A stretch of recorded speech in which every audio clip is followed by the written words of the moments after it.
My son looked me dead in the eyes inside the most expensive restaurant I had ever stepped foot in and said, "Everyone look at her. This is what poverty looks like. You are too poor to sit here. Do not do this. You do not belong." The entire table went completely silent. I stood there holding my worn-out purse, wearing the only dress I could afford to patch up instead of replacing. His wife looked away. Utter humiliation. One of his business investors actually smirked.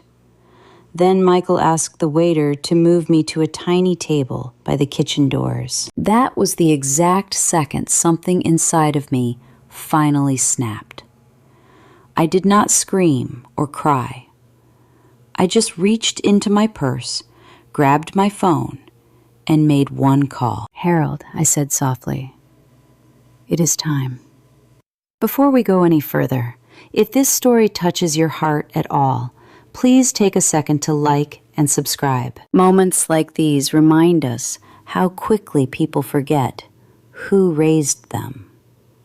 Tell me in the comments, have you ever been judged because of your clothes, your money, or your background? Also, let me know where you are watching from and the time over there. I always love reading through your messages. My home is a tiny one-story house on the west side of San Antonio, Texas. The paint on my porch rails is peeling off again. Every summer, I promise myself I will repaint them before the Texas heat hits. Somehow, I never do. Maybe because some things stop mattering after a while. Or maybe because when you grow older, you learn to live with unfinished things. Most mornings, I am awake long before sunrise. I brew coffee in the same chipped mug my husband Carlos bought me 23 years ago at a roadside shop outside El Paso. The handle is cracked, but I still use it. I suppose that says a lot about who I am.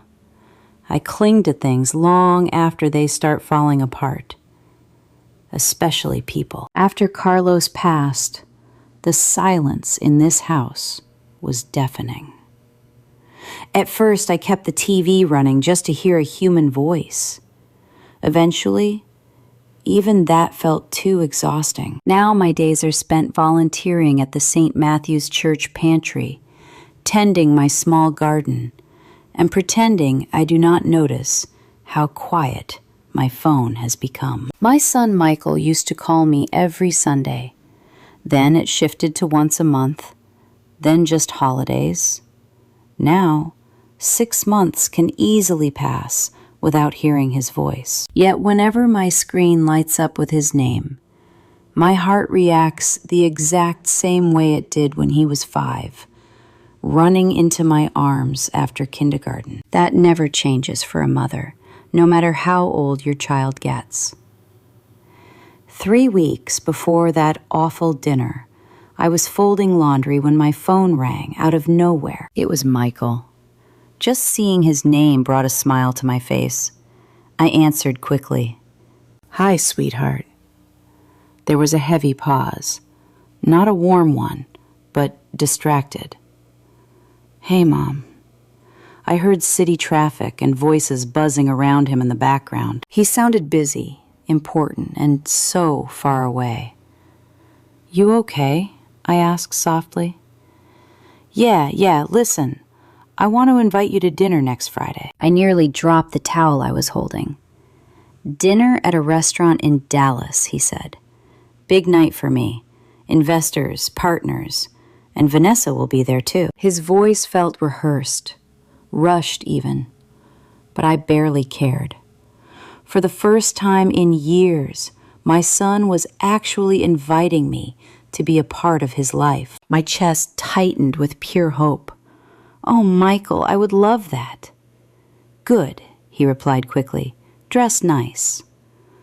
"Okay," I laughed softly. "I will try my best." Another silence stretched between us. Then he added, "This dinner matters a lot." The tone of his voice made me uneasy, though I could not say why. Still, I brushed the feeling aside, because lonely people become experts at ignoring red flags. After we hung up, I sat on the edge of my bed for 10 minutes, staring at the wall with tears in my eyes. Not sad tears, happy ones. I honestly believed my son missed me. That night, I opened the old cedar chest in my closet, where I keep things far too precious to ever throw away. Inside were memories of a past life. Carlos's leather wallet, childhood birthday cards from Michael, a tiny Little League baseball glove, and, hidden underneath, carefully wrapped in tissue paper, was my navy blue dress. I had not worn it in nearly 4 years. It was not an expensive dress, even when I first bought it, but Carlos once told me I looked beautiful wearing it on our 25th anniversary. That was more than enough reason to keep it forever. I held the dress up in front of the mirror and smiled softly. Well, I whispered to Carlos's memory, our boy finally invited me somewhere. Over the next few days, I prepared for that dinner as if it were the most important night of my life. And maybe it was. I even took the dress to a local tailor to fix the hem. I sat at the kitchen table and polished my worn shoes myself. I even skipped buying groceries one day just to afford a hair appointment at the salon near the church. The young stylist kept showing me modern trends on her phone, but I just smiled. At my age, simple is just fine, I told her. But the truth was, I wanted to look beautiful for my son. I wanted him to be proud to walk beside me. That memory hurts now, more than I can put into words. A few days before the trip, my granddaughter Emma called. Grandma, her sweet voice instantly brightened my day. Well, there is my favorite girl, she giggled over the line. Dad said you were coming to Dallas. I am glad, she whispered. Her tone made me hesitate. Why are you whispering, sweetheart? No reason, she said. But children always know far more than we realize. Are you okay? I asked. Another silence. Then she softly said, Grandma, do not let them make you feel small. My smile faded. What do you mean by that? But before she could explain, I heard Vanessa snap in the background. Emma, get to your homework right now. The call cut off a second later. I stared at the blank screen, uneasy. For the first time since Michael called, a cold doubt crept into my chest. Still, I pushed the feeling down because mothers survive on hope far longer than we survive on logic.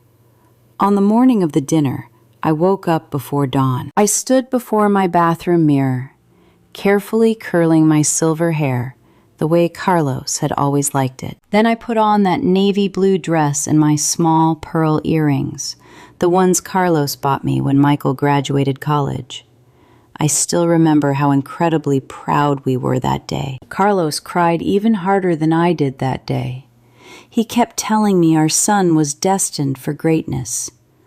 And he was right. Michael made it big. He became everything we ever dreamed of. Everything except kind.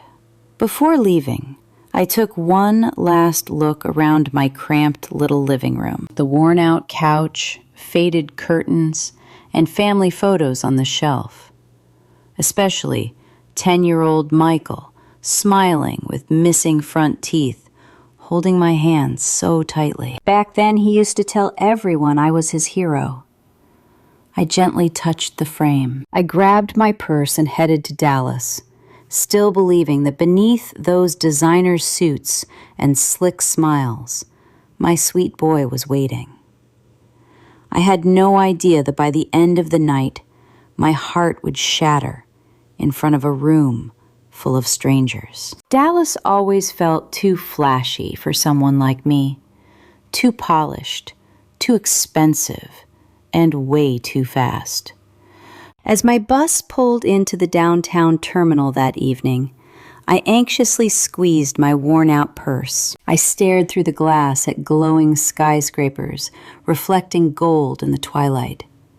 Men in sharp suits rushed down sidewalks while luxury cars glided past. Like a movie I could never afford to be in. Suddenly, I felt painfully aware of my cheap shoes, my wrinkled hands, and my winter coat that was nearly 10 years old. But I kept reminding myself why I came. Michael had invited me. That single thought got me through the knots tightening in my stomach. I hailed a cab to the restaurant. Just saying its name made me anxious. I actually practiced the pronunciation 3 times before stepping out of the cab. The entrance looked more like a 5-star hotel than a restaurant. Massive glass doors, polished marble floors, and a waterfall wall glowing under warm amber lights. The hostess gave me a polite smile, though her eyes briefly judged my outfit before she looked back at her screen. "What name is the reservation under?" she asked. "Michael Martinez." Her face changed instantly. "Oh, of course." It caught me off guard. Suddenly, she stood taller and smiled much wider. "They are in the private dining room." As she led me inside, I felt eyes burning into me from elegant tables where wealthy couples sat sipping wine. Crystal chandeliers gleamed overhead while soft piano music drifted through the air. I felt entirely out of place. We stopped in front of a large private dining area enclosed by glass walls. And there he was, my son. Michael was standing right in the center, laughing confidently with a group of rich men in sharp, dark suits. His luxury watch caught the light as he shook hands with someone I recognized from the television news.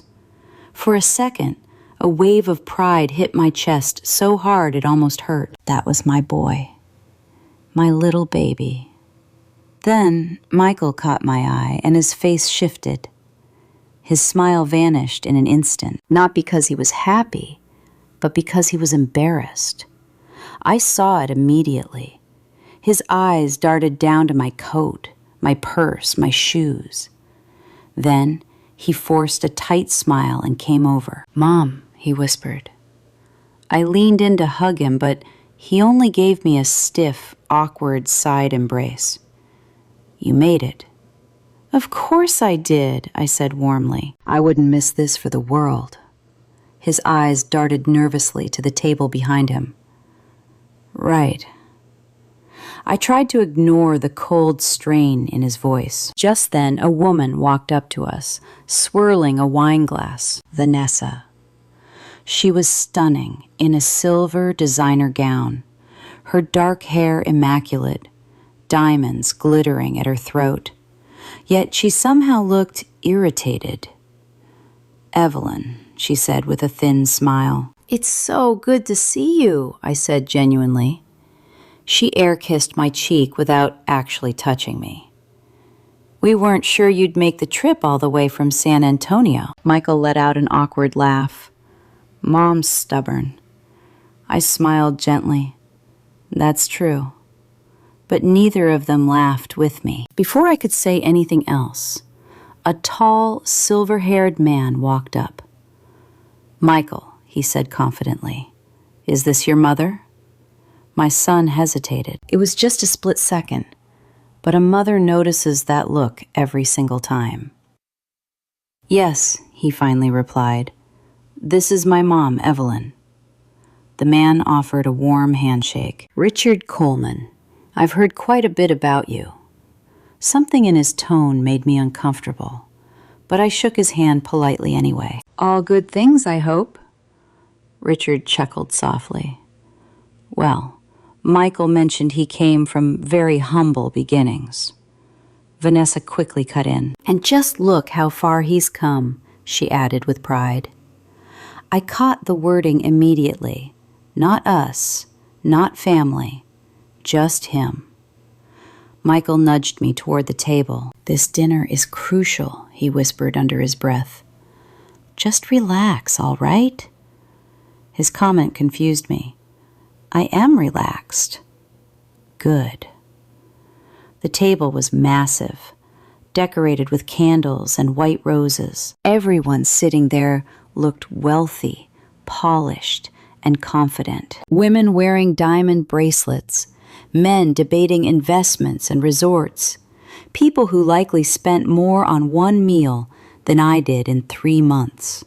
As I carefully sat, the chatter slowed down. I could feel their eyes scanning me, trying to figure out how I fit into Michael's picture-perfect life. One woman offered a polite smile. "So, Evelyn, what do you do?" I opened my mouth to speak, but Vanessa answered for me. "She mostly keeps busy with church and volunteering." That word stung deeper than it should have, as if my whole life was reduced to mostly. "I enjoy helping people," I whispered softly. "How sweet," another woman remarked, flashing the sort of patronizing smile people give to small children. Michael quickly steered the topic back to business forecasts and expansion plans. I sat there in silence while expensive wine was poured all around me. Nobody offered me a glass, at least not initially, and it stung more than I care to admit. Finally, a waiter approached. "Would you like some wine, ma'am?" Before I could speak, Michael interrupted. "She's fine with water." I looked at him, shocked. "I actually wouldn't mind. Water is fine, Mom." His smile never reached his eyes. The waiter gave an awkward nod and slipped away. My cheeks burned with embarrassment. I felt incredibly small. As dinner went on, I listened to Michael speak with a cold confidence I didn't recognize. He rattled on about luxury estates, high-end partnerships, and corporate takeovers. Everything sounded pricey and impressive, yet every few minutes I caught my son casting nervous looks my way, terrified I might embarrass him. Eventually, Richard leaned back in his chair and smiled. "You know, Michael, I respect family-oriented men. Too few successful people stay close to their parents." Michael let out a soft laugh. "Yeah, family means everything to me." That lie settled heavy in my chest, because deep down, the awful truth hit me. I was not here because Michael missed me.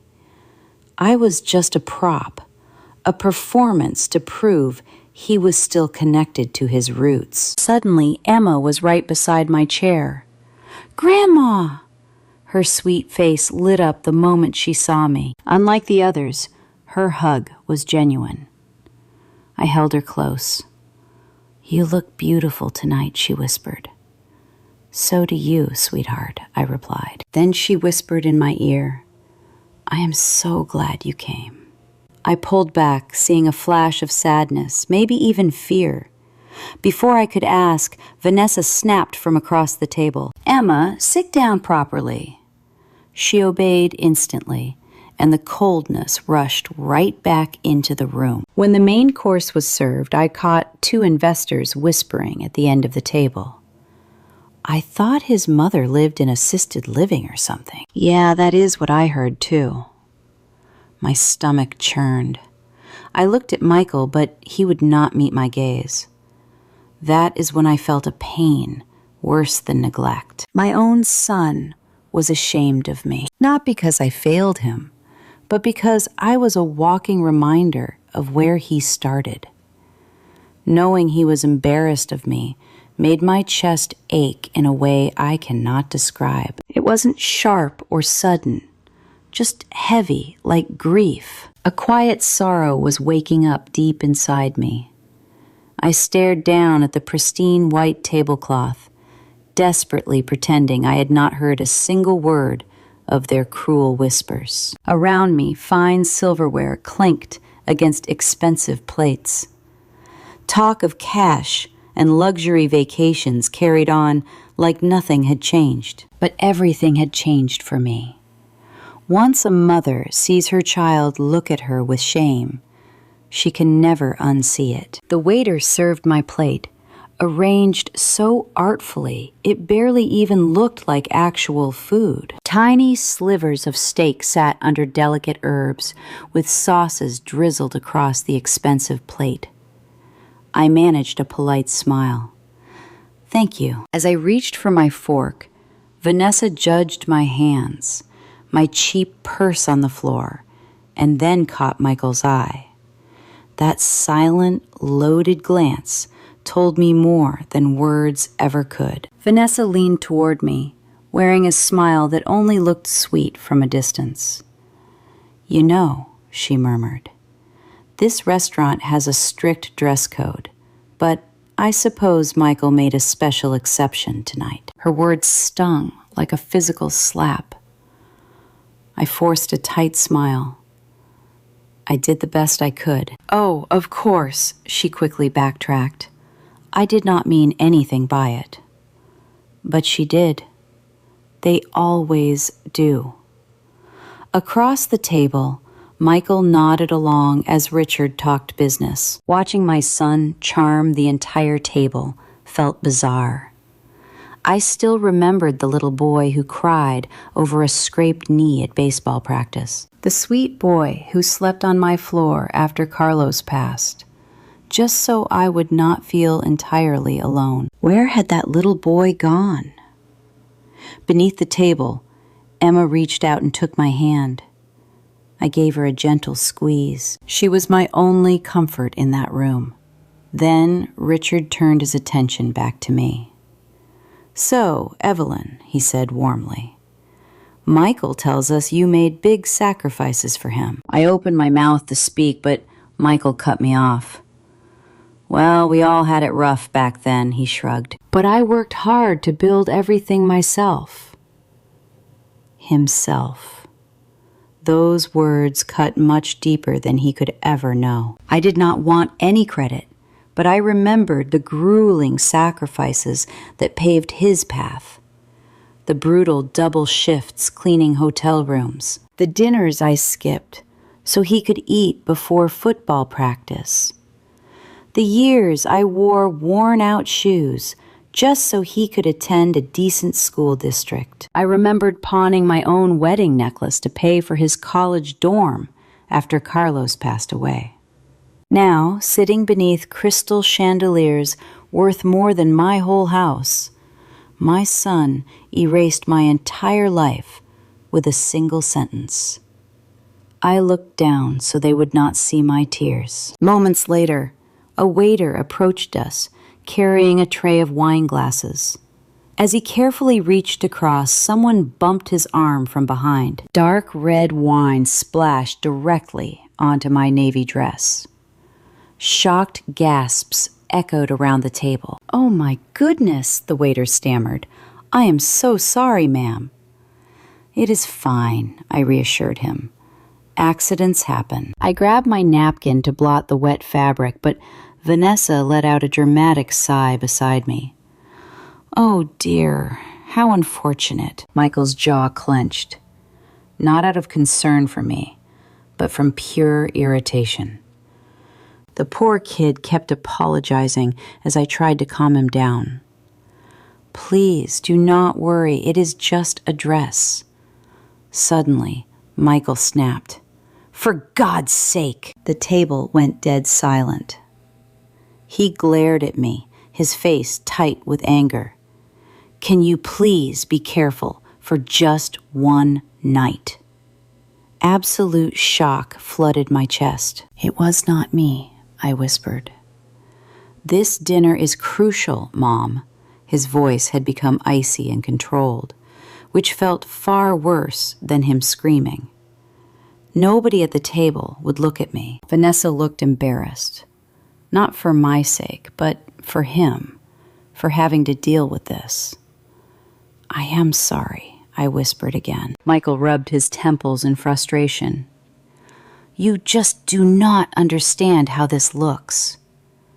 A painful silence fell over the room. I could hear faint piano music floating in from the main dining room. Emma stared at her father, completely shocked by his behavior. "Dad," Emma pleaded, but Michael pressed on. "You show up underdressed, and now you are ruining dinner." "She did not spill it," Emma muttered, but he ignored her. Then he looked me dead in the eye and said something that broke our bond forever. "Mom, you are too poor to sit here." My breath caught, not physically, but in my soul. The whole world around me froze. Even our waiter looked horrified. Vanessa hissed, "Michael." But he was already too lost in his own bitter rage. "You do not belong in rooms like this," he muttered under his breath. "These people are important. They actually matter." His words hung heavy in the air. What was I to him? A burden, an embarrassment, a mistake from his past he wanted erased. I looked around the table. No one stood up for me. Not a soul. Richard Coleman looked deeply uncomfortable, but he stayed silent. The investors just stared at their plates. Vanessa avoided my eyes. Only Emma looked heartbroken. Then Michael turned to the waiter.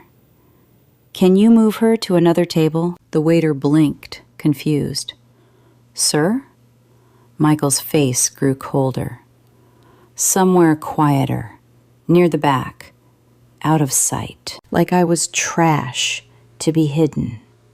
Shame burned through every inch of my body, but I still did not cry. Not yet. The waiter looked at me with pity. "You do not have to move, ma'am," he whispered. But I pushed myself up anyway. My knees trembled under my weight.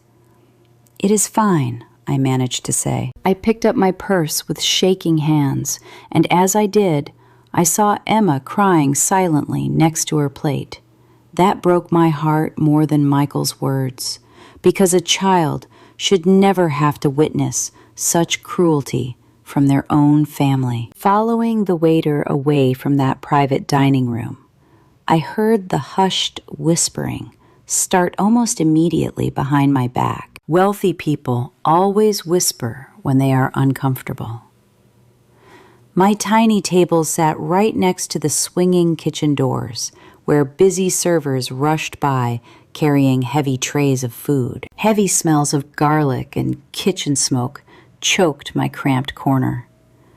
It was loud, hot, and hidden, perfect for a mother Michael wanted out of sight. I sank into the chair, staring down at my hands.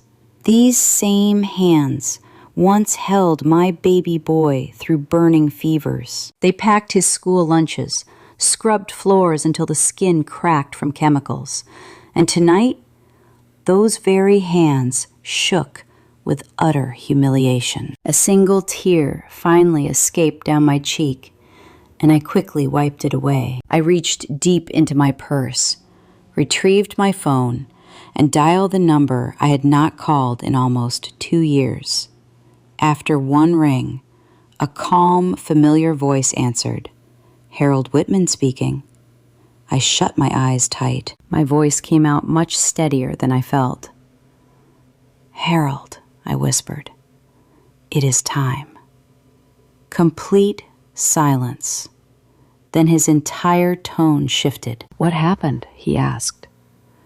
I stared across the dining room toward the private booth where my son sat, acting like I did not exist. And in that quiet moment, my deep sorrow started hardening into something else, something colder, much stronger. "I am ready now," I whispered into the phone. Harold did not pry. That quiet loyalty was exactly why my late husband Carlos had trusted him for so many years. When Carlos passed, Harold became the sole keeper of every secret left behind. He managed the legal documents, the investments, and the promises I spent decades guarding with my life. Secrets and promises that my own son knew absolutely nothing about. Pressing the phone tight against my ear, I ignored the clattering dishes behind me. "What happened?" Harold repeated, his voice dropping low. Once again, my eyes drifted back to the VIP room. Behind those glass walls, I watched Michael laughing nervously with his wealthy investors, completely pretending our humiliating encounter had never even happened, as if throwing his mother away was just a minor mess to sweep up before dessert. I swallowed hard. "He finally showed me who he really is," I whispered. Harold fell silent on the other end, then let out a soft sigh. I always feared this day would come. Another tear spilled over, but my voice did not falter. So was I. Harold spoke carefully. "Are you absolutely certain?" That question held real weight. Once I set these wheels in motion, there was no going back. I closed my eyes as old memories rushed through my mind. Michael, at 7 years old, running into my arms after school. Michael sobbing at his father Carlos's funeral. Michael swearing you would protect his mother forever. And then, tonight, "Mom, you are too poor to sit here." Those cold words cut through my chest like jagged glass. "Yes," I said quietly. "I am sure." Harold's tone immediately shifted to professional focus. "Understood. Give me 20 minutes. The line went dead. I lowered the phone and stared blankly at the dark screen in my shaking hands. For the very first time tonight, a deep exhaustion washed over me. An emotional exhaustion, like carrying a lifetime of love for a son who no longer cared to give any back. A young waitress nervously approached my table. "Ma'am?" she whispered. I looked up at her. "I am so sorry about what happened." Her quiet compassion almost broke me. "It was not your fault," I murmured. She hesitated, gently placing a fresh napkin beside my plate. "I just wanted to say," she lowered her voice, "no one deserves to be treated that way." I offered a weak smile. "Thank you." Before walking away, she glanced toward the VIP room and knit her brows. "I think your little granddaughter is trying to slip away and come see you." I looked over just in time to see Emma sneaking away, but Vanessa caught her wrist before she could escape.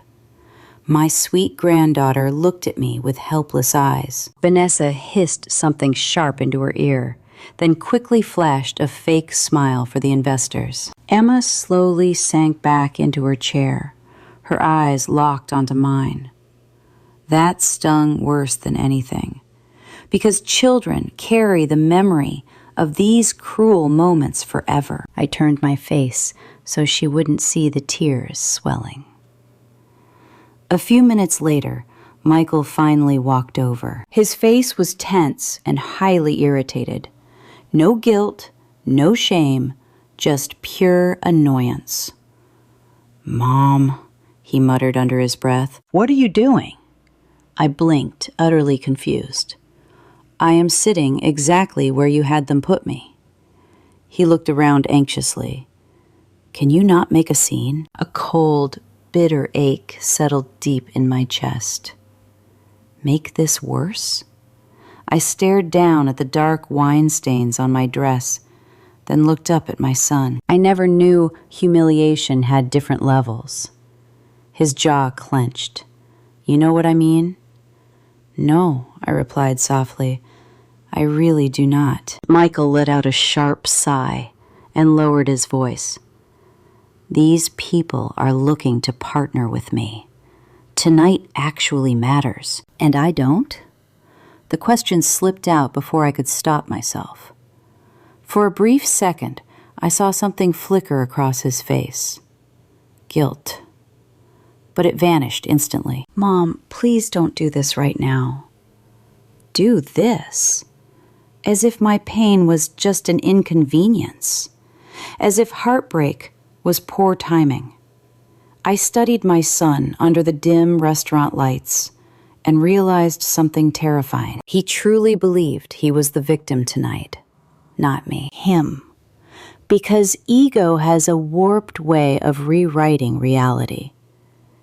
You embarrassed me, he whispered harshly. I just stared at him in pure disbelief. Then, before I could answer, movement near the front door caught my eye. A tall woman in a tailored black suit entered with confident, purposeful steps. Her dark hair was styled in a sleek bun, and every employee she passed immediately stood up straighter. Sophia Reed. Even from across the room, I knew her instantly. She ran regional operations for the restaurant group. Michael noticed her too. His face lit up right away. Good, he muttered. Maybe she can fix this. Fix this? As if the issue was public relations, not his own cruelty. Sophia spoke quickly with the hostess at the door. Then a manager rushed over to her looking pale and deeply anxious. Seconds later, the manager pointed right at me. Sophia looked over, and the moment she saw my face, her entire expression shifted. Shock turned to panic. She immediately started making her way toward my tiny table. Michael frowned. You know her? Before I could speak, Sophia arrived. To my son's utter confusion, she stared straight at me, completely ignoring him. Mrs. Martinez, she said softly. I am so incredibly sorry. Michael blinked. What is happening?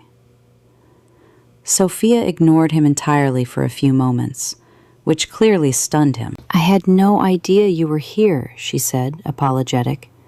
If I had known... It is fine, I cut in softly. But Sophia looked horrified. No, ma'am, it is absolutely not all right. The surrounding staff froze. Even the servers suddenly looked on edge, while Michael awkwardly stood up straighter. Sophia, this is my mother. I know exactly who she is, Sophia shot back. Something in her voice made Michael's confidence instantly crumble. Richard Coleman and his investors were openly staring from the private dining area. Vanessa looked lost, but Emma looked hopeful. Michael let out a forced laugh, gesturing toward me with impatience.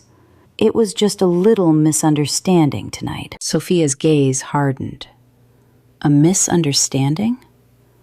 Silence fell, and the air in the room felt heavy. Sophia's eyes drifted to the wine stain on my dress, the lonely table by the kitchen, my cold dinner, and the tears I couldn't fully hide. She looked back at Michael, her expression shifting from professional to deeply personally disappointed.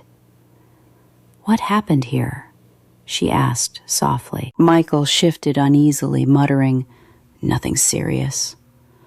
I almost felt sorry for him, seeing real doubt creep into his eyes for the first time. It is the quiet panic rich people feel when power begins to slip away. Sophia turned sharply to the restaurant manager. Empty the private room, she ordered. Michael gasped.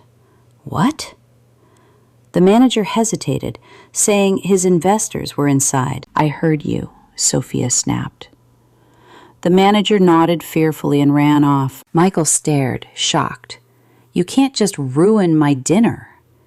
Sophia locked eyes with him, and her next words shifted the entire room. Yes, she said softly. I can. The silence that followed her words felt incredibly heavy. Yes, I can, she repeated calmly.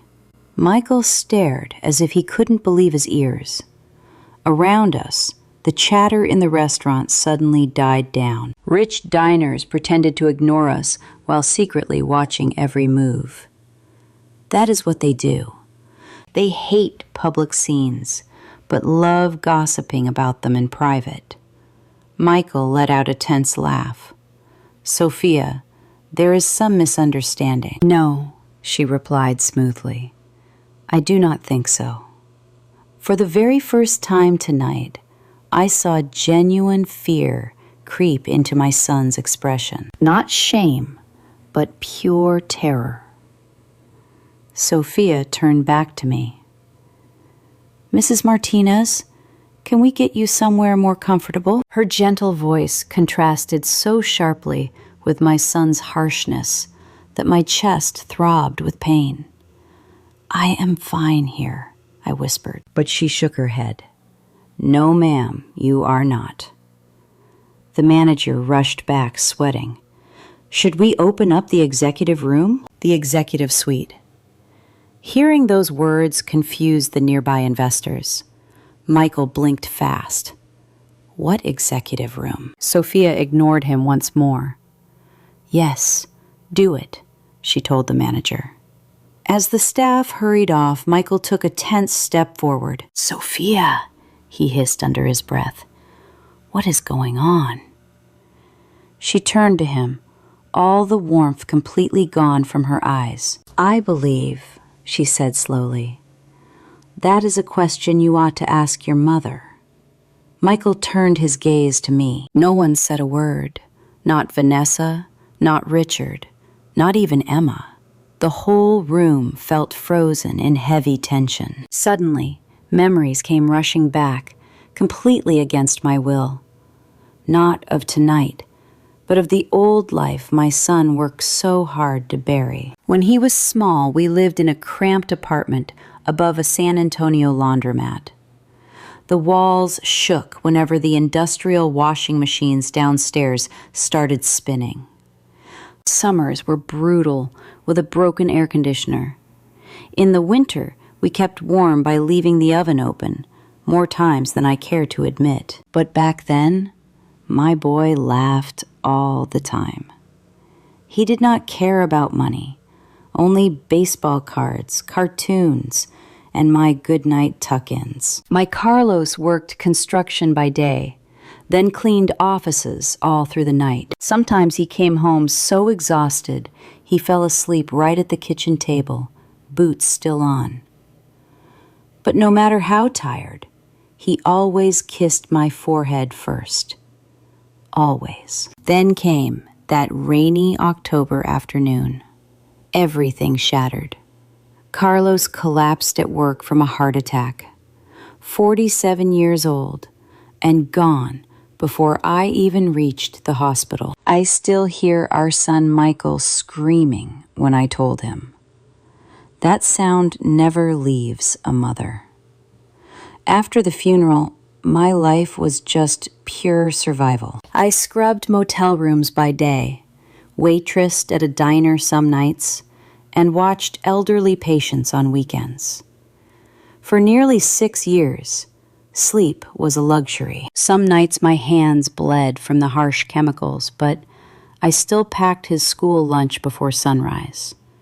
I refused to let him feel different from the other kids. I wanted him to dream bigger than our poverty. And he did, maybe too big. Scholarships, college, the hospitality business. He learned how wealthy people talk, dress, and carry themselves. At first, I was so proud. Then, slowly, something shifted. He stopped bringing friends over, stopped mentioning his roots. He wouldn't even introduce me at company events unless he absolutely had to. The first time he looked ashamed of me, he was 28. I still remember it vividly. He had just started dating Vanessa. They came over to my place for dinner, and I accidentally spoke Spanish to an old neighbor while carrying out the trash. Later that night, he quietly whispered, "Mom, maybe don't do that around Vanessa's family."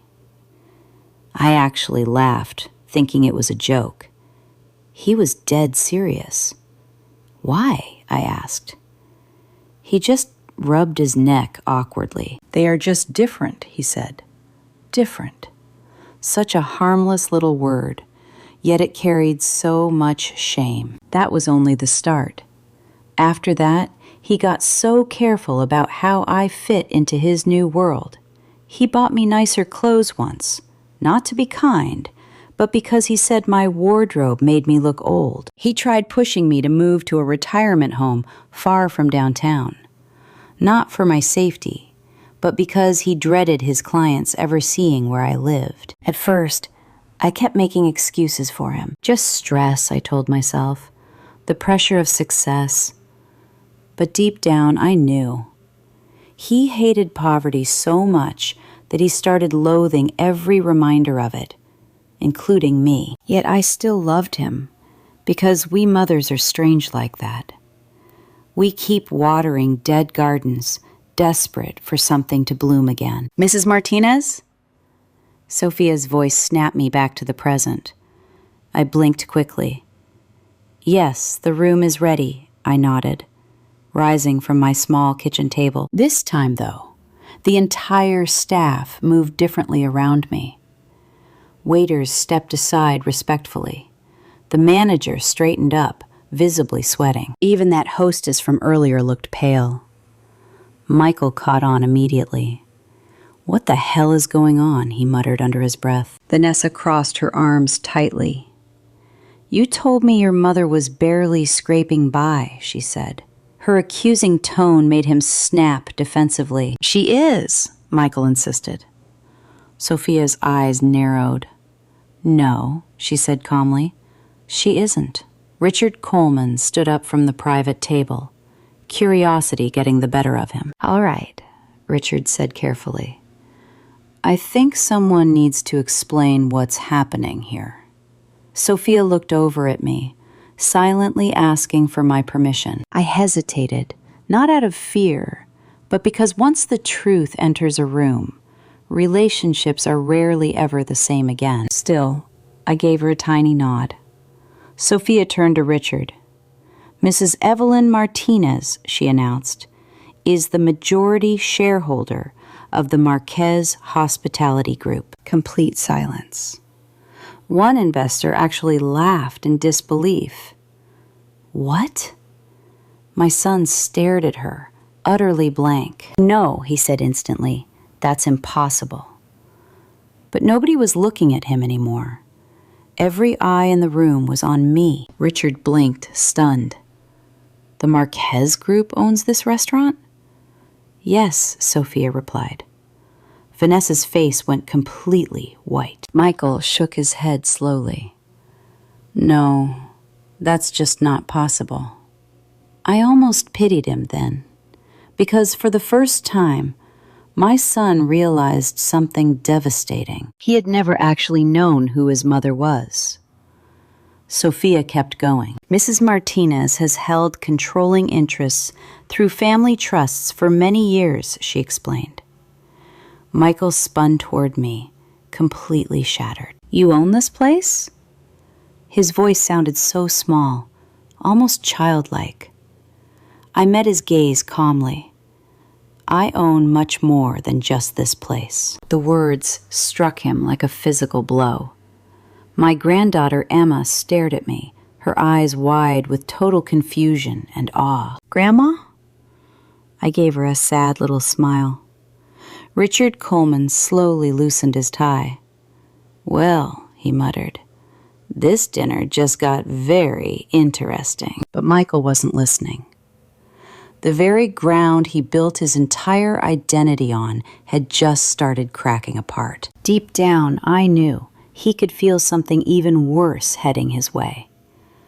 The whole room seemed to shift the moment Sophia spoke that truth, not with a bang, but quietly, like gravity itself had flipped. Minutes ago, I was just the poor old woman tucked away near the kitchen. Now waiters stood perfectly straight when they passed by. Managers frantically whispered into their earpieces. Investors, who wouldn't even look at me earlier, now couldn't turn away. Wealth changes how people hear your voice, even when that voice remains exactly the same. Michael looked pale, not ashamed now, just terrified. "You're lying," he told Sophia, with zero conviction. "There's no way my mother owns controlling shares in Marquez." Sophia stayed perfectly calm. "I assure you, Mr. Martinez, I would never joke about corporate ownership." Vanessa slowly turned toward me, every ounce of her snobbish attitude completely gone. Now there was only confusion and fear left. "You never told us any of this," she whispered. I met her eyes calmly. "You never asked," I said. The heavy silence that followed was louder than any scream. Richard Coleman stepped closer, his business instincts fully alert. "Mrs. Martinez," he said carefully, "forgive me, but if this is true, why live the way you do?" I almost smiled because wealthy people always ask that. Why not spend it like money only exists to be displayed? I folded my hands in my lap. I know exactly what it feels like to have nothing. Silence filled the room. Even Michael looked stunned by my answer. The truth was simple. After growing up with nothing, wealth never impressed me the way it did others. Expensive things made my son feel powerful, but they never made me feel safe. Only love ever did. And sadly, love is the one thing money cannot buy back once it is gone. Sophia gestured toward the private dining room nearby. "Mrs. Martinez, perhaps we should continue this privately," Sophia suggested. Michael immediately stepped forward. "Yes," he said quickly, "good idea." But Sophia stopped him with a cold look. "You were not invited." Her words hit like a slap.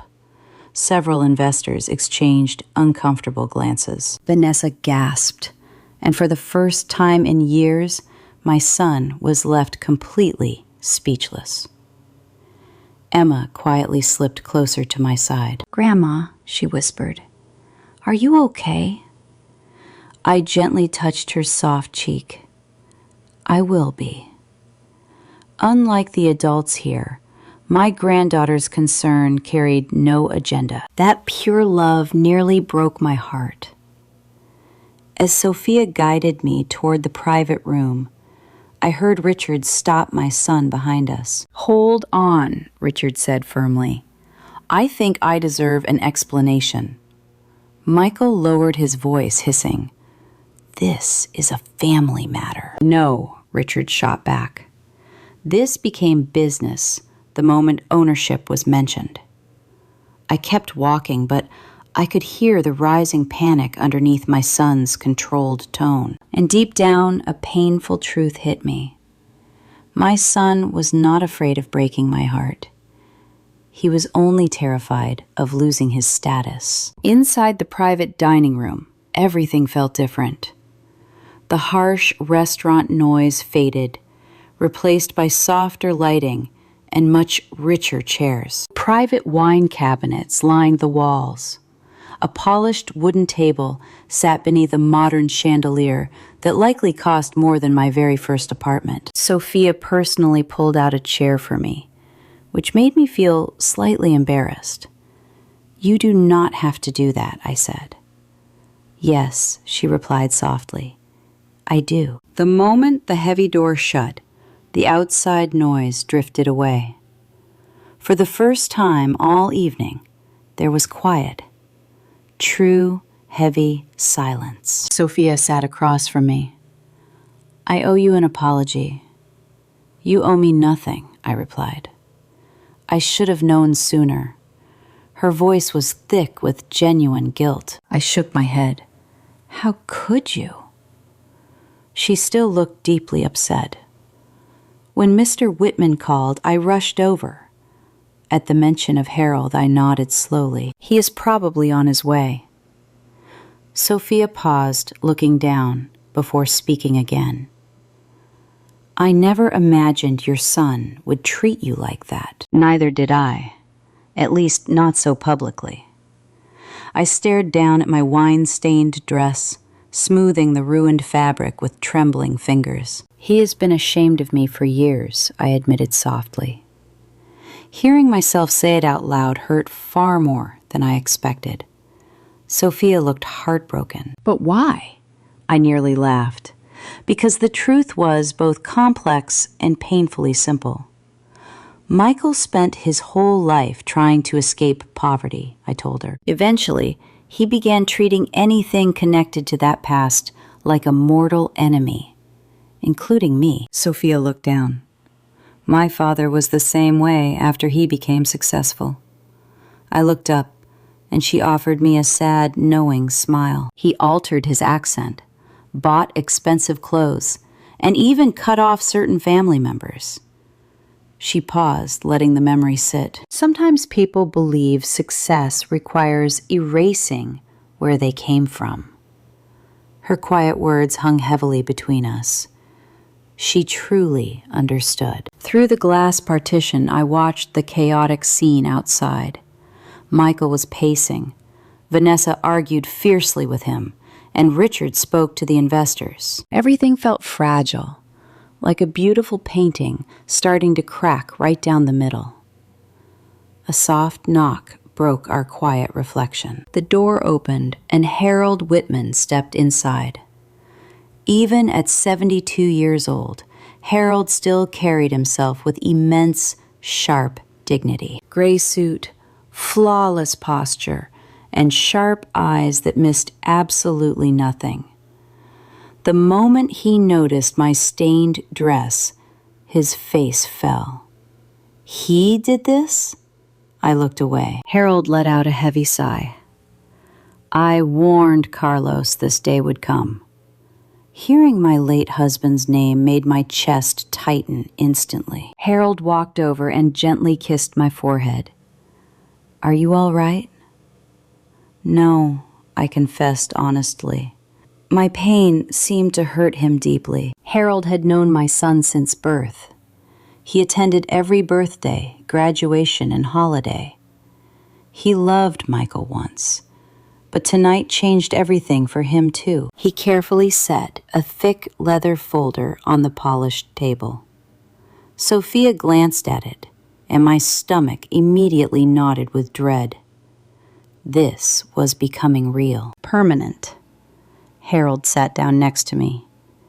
"You still have time to walk away from all of this," he murmured softly. I knew his meaning. I could walk away, pretend tonight never happened, and keep shielding my son from reality like I always had. That is what mothers do.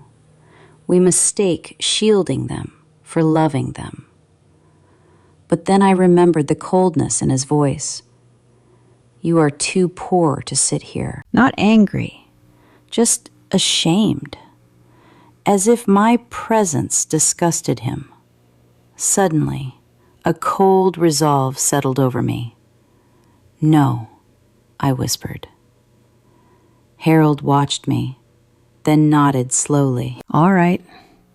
He opened the leather folder, revealing the legal documents, financial statements, and trust agreements that formed the hidden foundation of my son's entire empire. And my son still had absolutely no idea that his entire luxurious life had been quietly built by the mother he humiliated tonight. Sophia glanced at the door. "They are asking to come inside." Of course they were. The wealthy always demand answers the moment money is at stake. Harold calmly pushed up his glasses. "Then, I suppose," he muttered softly, "it is time your son finally learns the truth." Hearing those words terrified me, almost as much as they would terrify Michael, because no matter what followed, our family would never, ever be the same again. A sudden knock on the private door sounded terribly formal, feeling more like the start of a trial than a quiet family conversation. Sophia looked at me one last time. "Are you ready?" I wasn't, not even close, but I nodded anyway. Some truths are just too heavy to carry forever. Sophia opened the door. Michael walked in first. His expensive suit looked perfect, but the confidence inside it was already starting to crumble. Vanessa followed him closely, arms crossed tight. Richard Coleman came next, with two senior investors whose amused expressions had already turned to deep concern. Emma slipped into the room last. She walked straight to my side without a second thought. That almost broke me. Silence filled the room. Harold slowly closed his leather folder and took off his glasses. Michael kept glancing between us, growing more impatient by the second. "Can someone finally explain what is happening?" His voice was sharp with irritation, not regret. But Harold answered before anyone else could. "What is happening," Harold said calmly, "is that you are finally learning what your father wanted you to know, only when the time was right." Michael scowled. "What does Dad have to do with this?" Hearing Carlos's name made the room go quiet. Despite all his success, my son still carried that one deep wound, losing his father. Harold folded his hands carefully. Before Carlos died, he built several investment structures to protect his family long term.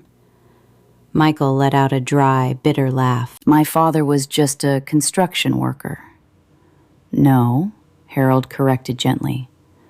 "Your father was a brilliant man who simply worked in construction." That difference meant everything. I noticed Richard give Michael a subtle look. Rich people respect intelligence, even when it is hidden. Harold opened his folder and slid several documents across the polished table. "These are the original partnership agreements your father signed 24 years ago." Michael barely glanced down. "What agreements?" I closed my eyes as the memories rushed back. Carlos, sitting at our cramped kitchen table late at night, buried under papers and calculators. Years ago, one of Carlos's best friends was a chef named Alejandro Marquez. Alejandro had a dream of opening a little family restaurant, but no bank would fund him. Nobody believed a working-class Hispanic man from South Texas could ever build a successful brand. But Carlos believed in him completely. He risked almost everything we had saved. At the time, I thought he was crazy. We barely had enough to get by. But Carlos just kept telling me, people underestimate quiet men way too often. After Carlos died, Alejandro kept building. One restaurant became 3, then 10. Soon it was luxury hotels and major corporate buyouts. Over time, the Marquez Hospitality Group became one of the fastest-growing hotel and restaurant empires in the Southwest. And through every single expansion, our share stayed protected. Quietly. Privately. Harold tapped the paper. "Your father held the controlling family shares before he died." Michael stared blankly. "That is impossible." "It isn't." Vanessa finally broke the silence. "So, Evelyn inherited all of this?" Harold nodded. "Yes." The room froze again. Michael let out a nervous laugh. "No," he muttered, shaking his head. "That makes no sense. If my mother had all this money, why did she live like—" He cut himself off too late. "Like what? Poor? Embarrassing?" I answered quietly before anyone else could. "Because your father and I knew real hunger." Michael looked at me, completely lost. "You could have lived anywhere." "I already had everything I wanted," I whispered. My voice was quiet, but the words felt heavy. Because once upon a time, my family really was enough for me. Harold slid another pile of papers toward us. "These," he said calmly, are for the Martinez family trust. Richard leaned in close. This trust funded Michael's very first hotel purchase, Harold explained. Michael went completely rigid. What? Harold adjusted his glasses. The startup capital for your expansion came from accounts managed directly under your mother's personal authorization. Michael stared blankly. No, I built my company on my own. His voice sounded so small now, so fragile. Harold didn't blink. You built it using opportunities your mother quietly protected for you. The words cut deeper than anger ever could. I watched my son closely as this truth slowly tore his entire identity apart, piece by piece. My son's entire image depended on one single story. The self-made man, the poor boy who rose alone and needed nobody. Now that illusion was shattering in front of his wife, his daughter, and his investors. Richard leaned back. So it was family money, protected family money, Harold clarified. Michael stared at me with pure betrayal in his eyes. Betrayal? As if I was the one who deceived him? You lied to me. The accusation crushed me. I protected you. That is not the same thing. His voice echoed sharply, making Emma flinch. I looked at him, heartbroken. Protected me from what? He demanded. From becoming obsessed with money. Silence fell, because deep down, everyone knew I had failed. Michael laughed bitterly. Well, that worked out great. For the first time, Harold's tone hardened. Your mother spent years ensuring you succeeded on your own merits. I did succeed. Yes, Harold replied calmly. But not on your own. Vanessa sank slowly into a chair. You told everyone you grew up with absolutely nothing. I did grow up with nothing, Michael snapped.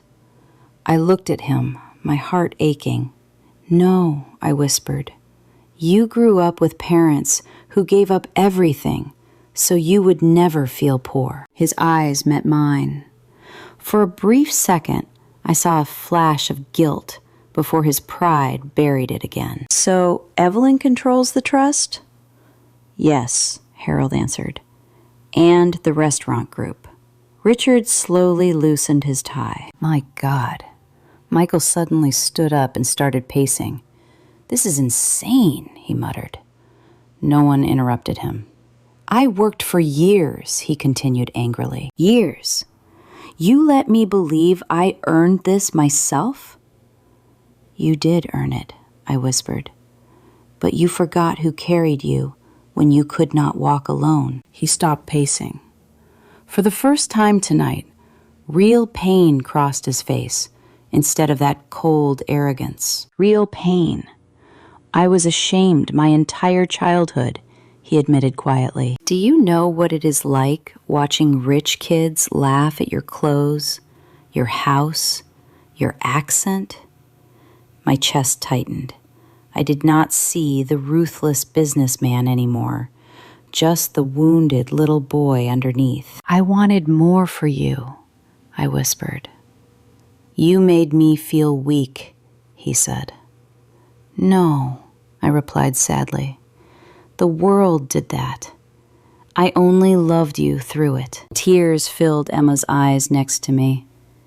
Even Vanessa looked shaken, but Michael's expression quickly hardened once more. Then he asked the question that changed everything. How much control does Mom actually have over my company? Nobody answered immediately. Harold slowly closed the folder and looked directly at Michael. Enough, he said carefully, to take it away. Suddenly, this did not feel like a family dinner anymore. It felt like the beginning of a war. The entire room shifted after Harold spoke those words, enough to take it away. Nobody moved. No one even reached for the untouched wine on the table. The atmosphere had grown too heavy for luxury. Michael stood frozen at the far end of the room, one hand on his hip, while the other ran anxiously through his hair. For the first time in years, he did not look like a powerful businessman. He looked like a scared child, wondering why the ground had vanished. Vanessa was the first to break the silence. "What exactly does that mean?" she asked cautiously. Harold remained calm.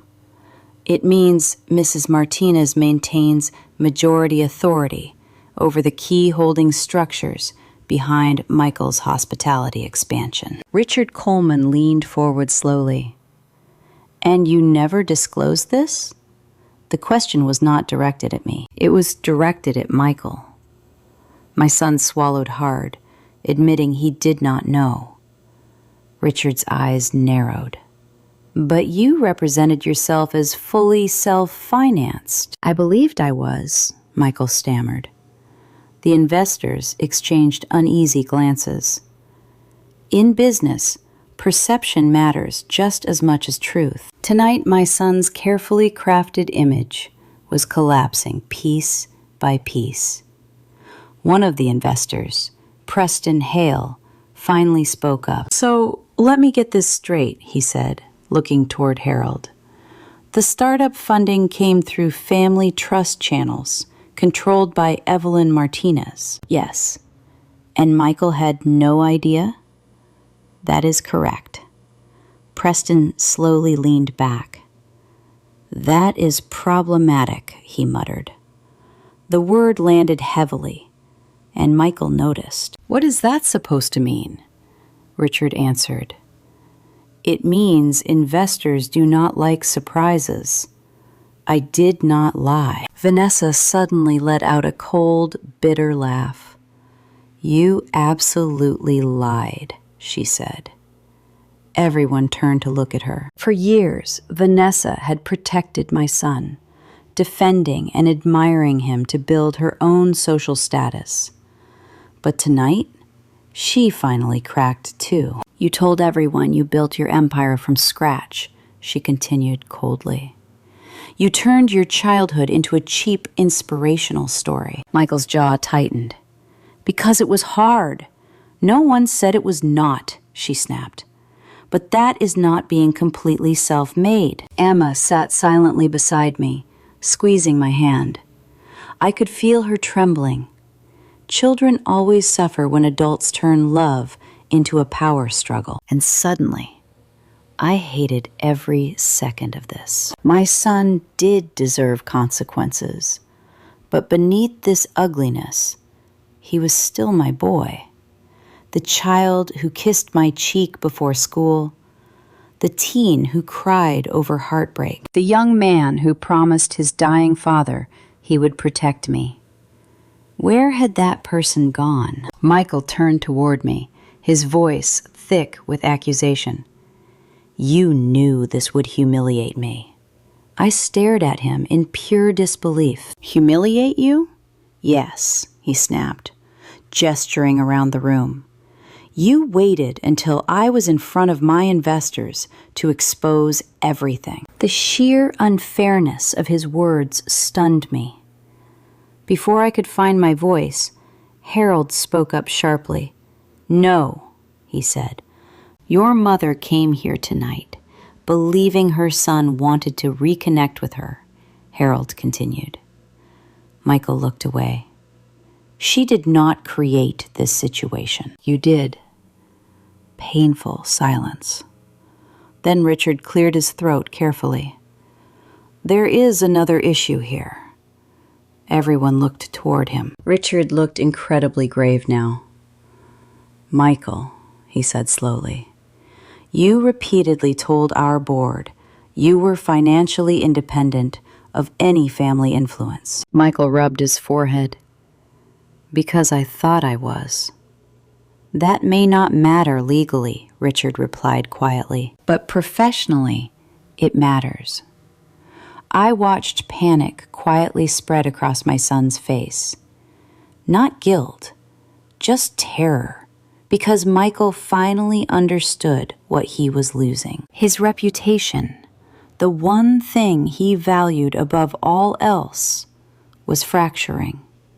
Vanessa folded her arms, staring cold-eyed at him. What else do I not know? Michael looked utterly exhausted. Vanessa, please, her voice cracked. You made your mother sound like a helpless, dependent old woman. I lowered my eyes.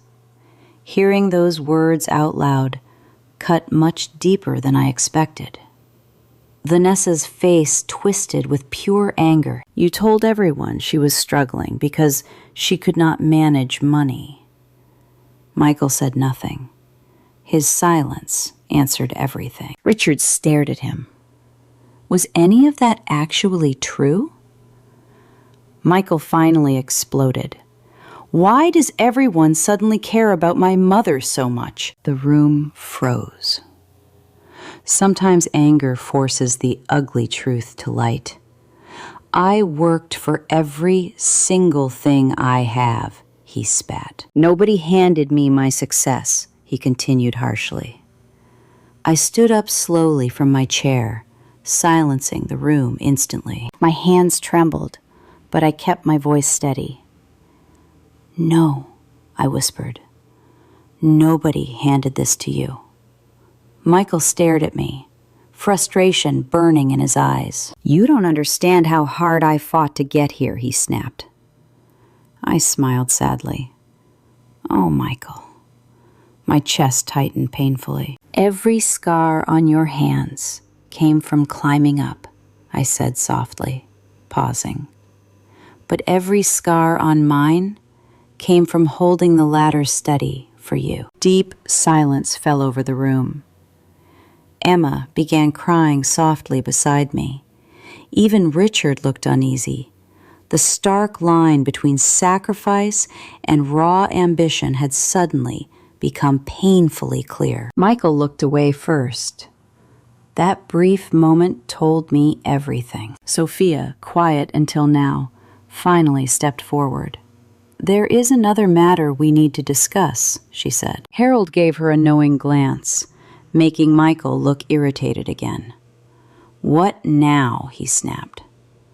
Sophia folded her hands carefully. Several expense reports tied to your executive accounts have raised some major concerns, Sophia said. Michael froze. It was just a slight flinch, but I caught it. So did Harold. What concerns? Richard demanded. Sophia hesitated. Luxury expenditures categorized under hospitality development, she replied. Michael instantly shook his head. That is standard business practice. Private jet vacations? Sophia asked calmly. Michael's face hardened. Networking trips. Designer purchases charged to vendor entertainment budgets. Vanessa turned slowly toward him. What? Michael looked trapped. Everyone does it. Richard's expression darkened dramatically. No, Richard said coldly. Not everyone does. The room's atmosphere shifted instantly, turning from family drama into pure legal danger. Harold slowly reopened his leather folder. Inside lay more documents that I had not even reviewed myself yet. My stomach knotted as I realized just how much Harold had been quietly tracking behind our backs. Michael noticed the folder too. For the first time tonight, genuine fear crept into his eyes. What is in there? He asked quietly. Harold calmly adjusted his glasses. Information. Michael stepped forward aggressively. What information? Harold did not flinch. The kind that matters when someone confuses corporate funds with personal vanity, Harold replied. Vanessa stared at her husband in disbelief, but he refused to look at her. His breathing grew shallow and rapid. Deep down, he knew what was coming next, and so did I. The hardest part was not just discovering that my own son had become so incredibly arrogant. It wasn't the humiliation.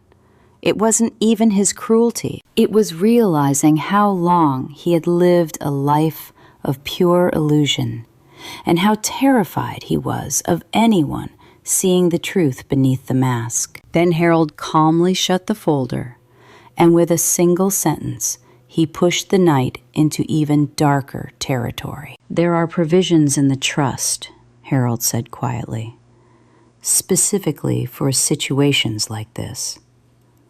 Michael looked up. "What situations?"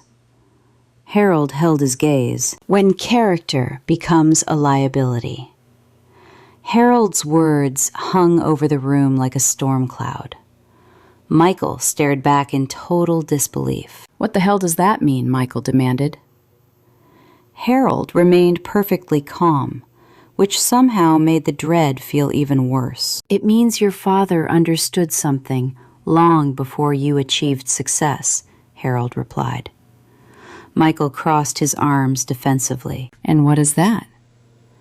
"Money reveals people," Harold answered quietly. "It does not change them. It reveals them." Silence followed. Not Vanessa, not Richard, not even Emma. Deep down, we were all asking the same painful question. Who had Michael really become? Harold reopened the folder and pulled out a thin, neatly clipped stack of papers. The Martinez family trust contains behavioral protection clauses. Michael let out a sharp laugh. "You are kidding." "No," Harold replied, sliding the papers across the table toward him. "Your father insisted on them personally." Michael refused to touch the documents. "This is ridiculous." "Actually," Richard muttered, "it is extremely smart." Michael ignored him. Harold adjusted his glasses and continued. "The trust states that if the beneficiary engages in financial misconduct, abuse of resources, or acts harmful to the family's integrity, control legally reverts to the truster." Michael stared blankly, then slowly turned his eyes to me. "The trust holder is Mom." "Yes," Harold replied. My stomach tightened. Even though I knew these clauses existed, hearing them aloud felt surreal. Carlos never created them out of distrust. He made them out of fear. Fear that wealth and success would someday consume our son. And now, here we were. Michael snatched the papers and scanned the first page. "This is insane," he muttered. "No," Harold corrected calmly. "This is legal." Vanessa leaned closer. "Financial misconduct?" Her voice sounded smaller, more fragile. Michael instantly shook his head. "There is no misconduct." Sophia stepped forward quietly. "That depends on how the board interprets several expenditures currently under audit." Michael glared at her. "You have been auditing me?" "No," Sophia replied. "The accounting department flagged the irregularities." Richard's face darkened immediately. "What irregularities?" Michael rubbed his face in sheer frustration. "Oh my God, this is being blown completely out of proportion." Harold calmly pulled another file from the folder. "Private resort expenses billed under hospitality outreach," Harold read. Michael looked away instantly. "Client relations, luxury vehicle leases, brand representation, and personal vacations categorized as executive development." My son's silence answered everything. Vanessa stared at him, heartbroken. "You used company money for vacations?" "It wasn't illegal. That wasn't my question." Her voice cracked slightly. For the first time all evening, I saw a genuine hurt in her eyes, too. Not because of the money, because of the lies. Michael slammed the documents onto the table. Everyone in business does this. Richard stood up abruptly. No, he snapped. Careful, don't. The room fell silent again. I watched my son closely. His breathing grew shallow, aggressive, and desperate. And suddenly, a heartbreaking realization washed over me. Michael still did not truly understand why tonight mattered. He thought this was just about money, control, and embarrassment, but it wasn't. It was about dignity, mine, and maybe beneath everything, his, too. Emma quietly moved closer to my side. "Grandma," she whispered, "are they taking Dad to jail?" The innocence in her voice nearly shattered me. I gently touched her hand. "No, sweetheart. At least I hope not." Michael suddenly glared at me, anger burning in his eyes. "You're really going to do this?" Not because he was angry, but because even now he refused to see his own role in this. I stared at him. "You humiliated me tonight. So now you're trying to destroy my life." "No." My voice trembled slightly for the first time. "You destroyed something yourself tonight, Michael." For a brief moment, emotion flickered across his face again, but pride swallowed it almost instantly. He looked toward Harold. "So what now? Mom takes my company?" "No," Harold replied calmly. "The company was never fully yours to begin with." Those words hit harder than anything else that night. Michael recoiled slightly. For a man whose entire identity was built on achievement, ownership mattered more than love. Vanessa suddenly stood up from her chair. "I need a minute." Without waiting for anyone to answer, she rushed toward the door. Emma looked torn, watching her mother leave. "Go with her?" I whispered gently, but she shook her head. "No," she said softly. "I want to stay with you." Those words broke something inside me.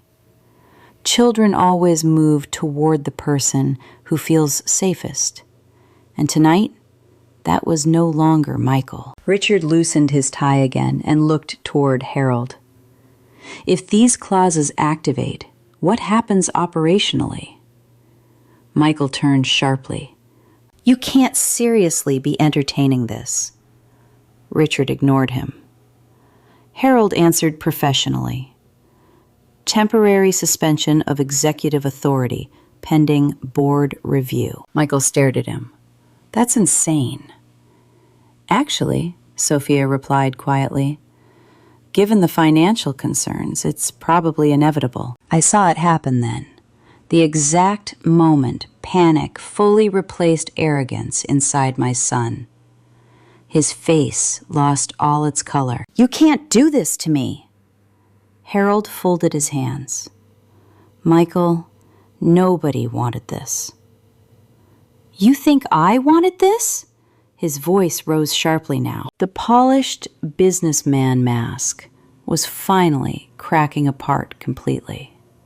I spent my entire life trying not to end up powerless like we were growing up. The room froze. Pain had finally entered his anger. Real pain. He pointed at me emotionally. "You think being poor was noble?" It wasn't. It was humiliating. My chest tightened painfully. "I know." "No, you don't." Tears suddenly filled his eyes. "You didn't hear what people said about us." I stared in disbelief. "Michael, I lived it too." "But you were okay with it." That hurt more than everything else combined because he still didn't understand. "I was never okay with struggling," I whispered. "I was okay with surviving together." Tears finally spilled down his face. Angry tears. Broken tears. The kind of tears men like Michael spend years learning to hide. You know what it felt like watching rich kids laugh at Dad's truck? He hoarsely asked.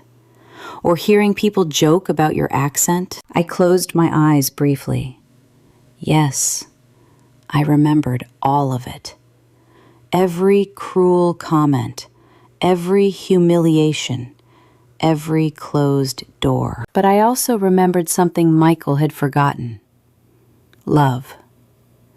We were never poor in the ways that mattered most, I whispered. Michael laughed bitterly through his tears. That sounds nice when you're the one without ambition. The room went dead silent.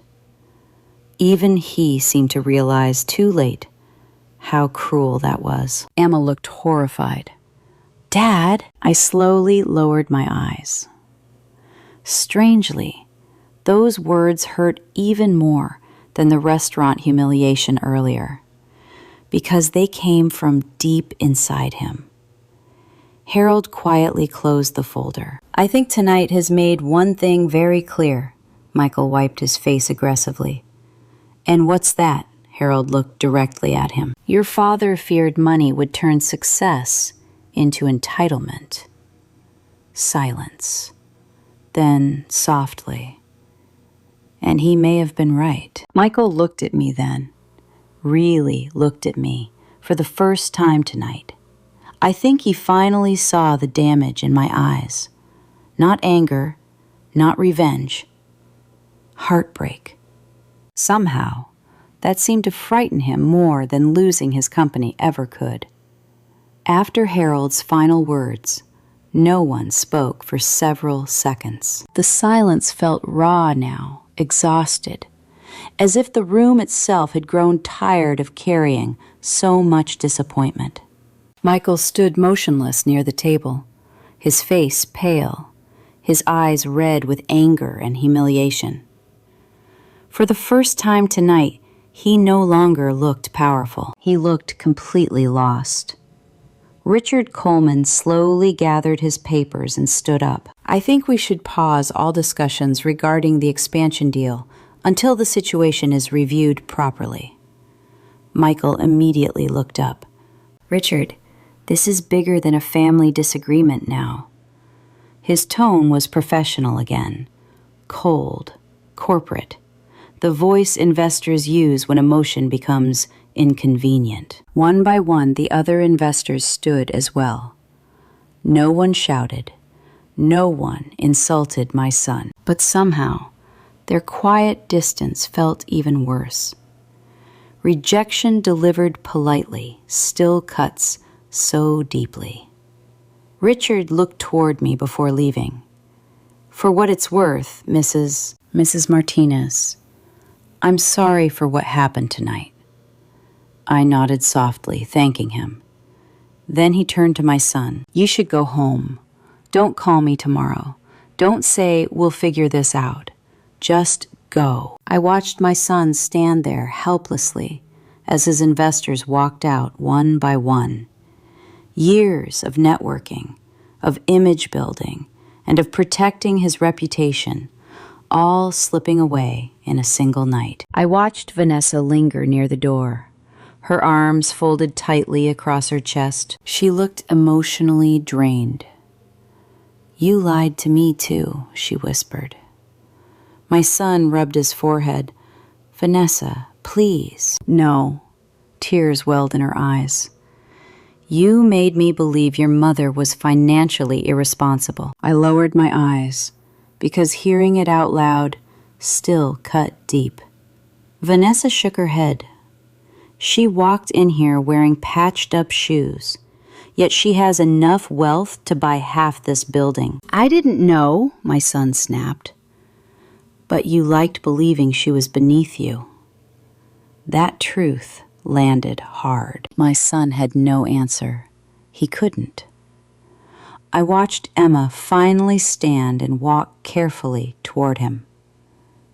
Dad? He looked at his daughter, and for a split second, his face completely softened. "Hey, sweetheart." But Emma's eyes brimmed with tears. "Why were you so mean to Grandma?" Her innocent question was far more devastating than anything the investors had said all night. My son opened his mouth, then closed it. There is no good way to explain cruelty, especially to your child. Emma's voice trembled. "She loves you." That finally broke something deep inside him. I watched my son sink heavily into a chair, burying his face in his hands. Silence filled the room again. I stared at him quietly, remembering how I used to hold him when he cried as a boy, after nightmares, schoolyard bullies, and when Carlos died. Back then, he always let me comfort him. Somewhere along the way, he stopped believing love could exist without weakness, and that was the real tragedy. I saw Harold stand up slowly. "I'll give you two some time." Sophia nodded and followed him out. Vanessa hesitated before leaving, gently taking Emma's hand. "You can stay," my granddaughter whispered to me. But I just smiled softly. "It's okay."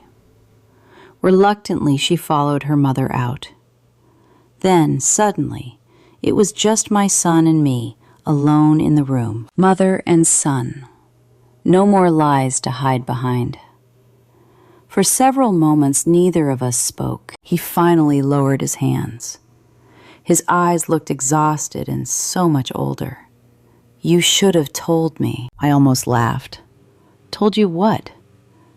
"That we weren't," he struggled to find the words, "that we weren't those people anymore." I stared at him. What people? The poor family everyone pitied. My chest tightened. "Michael, we were never pitiful." "Yes, we were," he insisted. His bitterness startled me. He stood up and began pacing. "Do you know what it was like watching other kids get everything so easily? You wanted the nice house, the vacations, new clothes. I know what it felt like trying to give them to you." He stopped pacing. I saw a flash of pain on his face before his pride took over. "You don't understand." "No," I whispered. "I understand too well." He shook his head. "You made poverty sound honorable. I made survival honorable. That's not the same thing." I stared at him, finally asking the question that had weighed on my heart for years. "When did you start being ashamed of me?" My son froze. I saw real fear in his eyes. This was no longer about his business. It was personal, painfully personal. "I wasn't ashamed of you," he lied weakly. "Yes, you were," I replied. He looked away, his silence giving him away. I fought back the tears, but they spilled over anyway. I spent years wondering, did I talk too much? Dress wrong? Did I embarrass you without even knowing it? But tonight, my voice cracked. Tonight you looked at me like I was something dirty. His expression twisted in pain. Good. Maybe he was finally feeling what I had carried for decades. I didn't mean it like that. Then how did you mean it? He had no answer. Cruelty rarely survives honest examination. My son slowly sat back down, looking smaller than I had ever seen him. He swallowed hard. I worked so hard to build a different life, and I was proud of you. I just didn't want people seeing where I came from. There it was. The honest, ugly truth at last. I closed my eyes. "When your father was dying," I whispered, "his greatest fear was never poverty." He looked up slowly. "It was losing you." Silence filled the room. "He worried success would harden your heart." My son's jaw tightened. You think I'm heartless? No, I said sadly. I think you became afraid of any love that didn't improve your corporate image. I could see those words strike deep. I saw it in his eyes. He knew it was true. All those years he distanced himself, calling it ambition, when it was really just fear. Fear of being that poor boy from the old neighborhood again. Fear of vulnerability. Fear of being ordinary. He suddenly looked utterly exhausted. What happens now? His voice sounded so small, almost childlike. I just stared at my son, and despite the humiliation, despite his cruelty, a part of me still wanted to protect him. That is the heavy burden of motherhood. Love doesn't vanish just because someone hurts you. Sometimes it hurts worse because it stays. I don't know, I answered softly. He looked down at the table. Then, in a whisper so soft I almost missed it, he said, I didn't think tonight would end like this. Neither did I. When I left San Antonio that morning, I honestly thought my son was just inviting me to dinner. I never imagined I was actually attending the funeral of our relationship. By the time Michael and I walked out of that private room, the restaurant lost all its glamour. It felt completely exposed, like all the polished luxury had peeled away, revealing something freezing cold underneath. The investors were gone. The other guests had gone back to eating, but I could still feel their curious eyes tracking us across the room.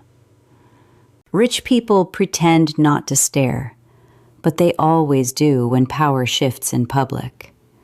Michael walked beside me in silence, not his usual confident silence. This silence was heavy, humiliated, and entirely defeated. Vanessa stood by the entrance, holding Emma's hand.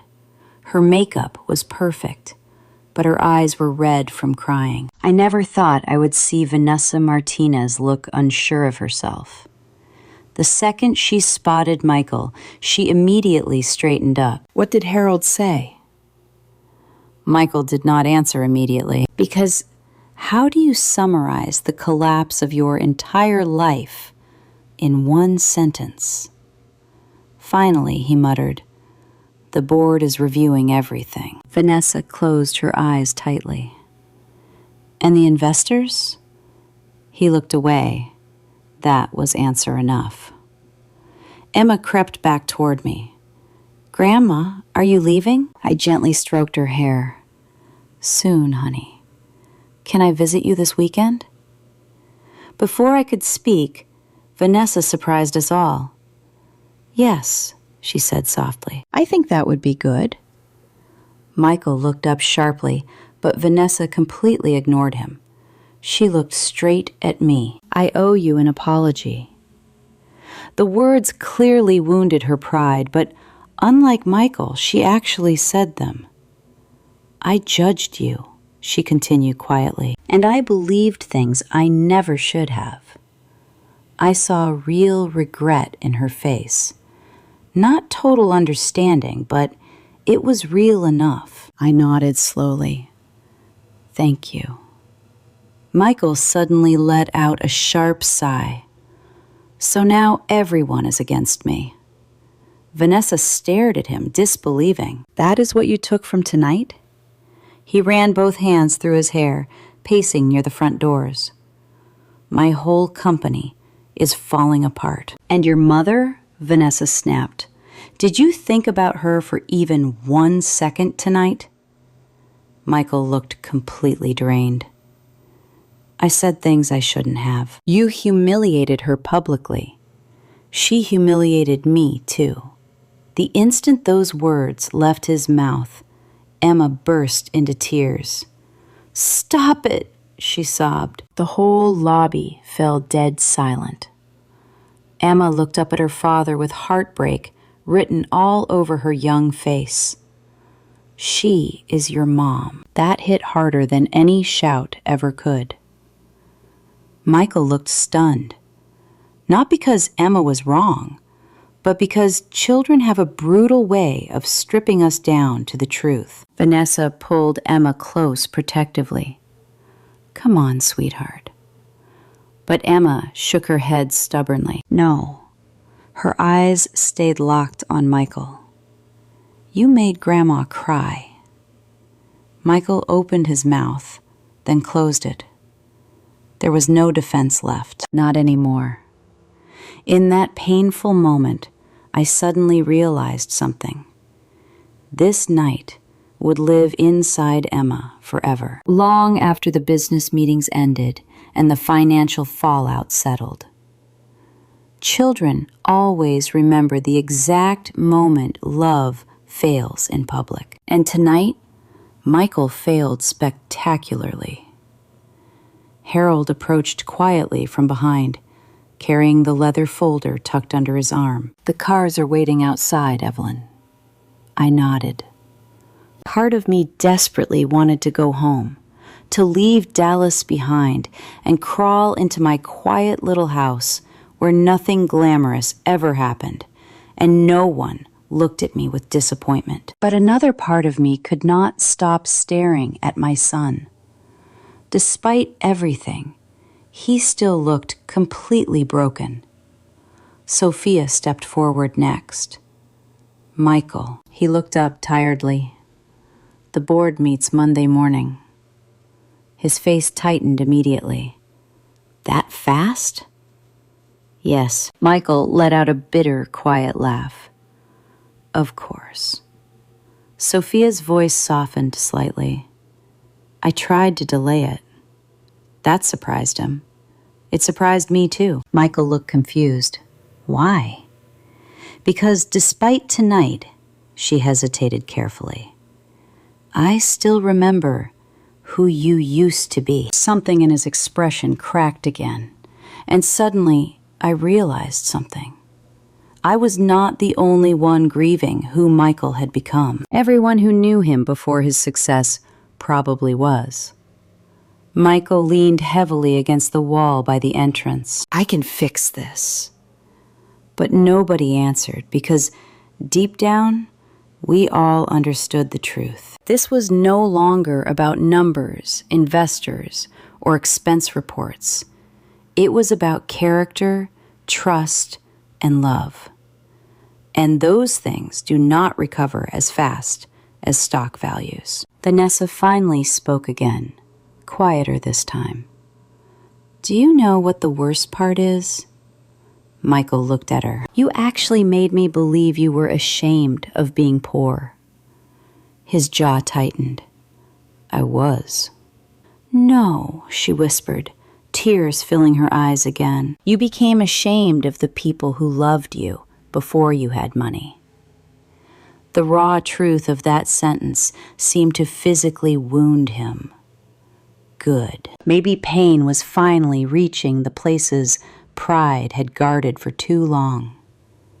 Emma let go of Vanessa's hand and walked toward Michael slowly. For a second, he looked hopeful, like she was coming to comfort him.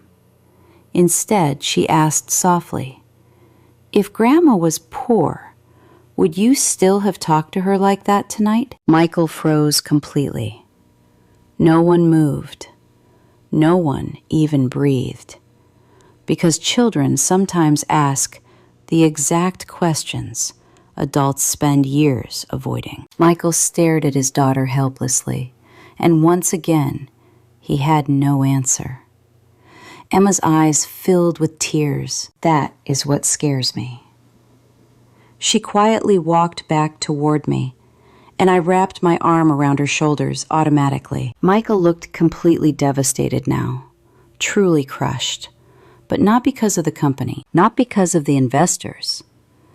For the first time tonight, he finally saw himself through someone else's eyes, and he hated what he saw.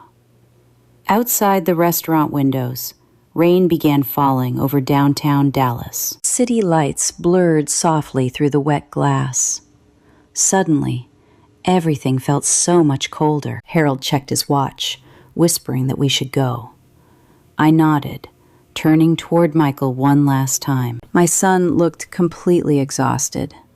Loose tie, bloodshot eyes, pride totally shattered. I suddenly saw him at 12 years old, losing his first baseball championship. He cried in the car all the way home, believing that disappointing people meant they stopped loving you. I told him something that night, a truth I doubted he still remembered. Failure doesn't make you unlovable. Cruelty does. Looking at him now, I saw real fear in his eyes for the first time in Dallas. Not of losing money, but of losing us. "Mom," his voice cracked. I stopped cold. That single word nearly broke me, because no matter his age, he still sounded like my hurting little boy. "I never wanted this," he whispered. I actually believed him. That was the tragedy. Nobody starts out wanting to be cruel. They just make tiny, selfish choices for so long that cruelty starts feeling normal. Tears stung my eyes as I whispered, "I know." Michael swallowed hard. "Please don't take everything away from me." Silence fell over the room one last time. Deep down, I realized my next choice would decide if this family had any future left. "Please don't take everything away," he begged, his voice barely sounding like his own anymore. The polished confidence was gone. The arrogance was gone. All that remained was fear, raw, desperate fear.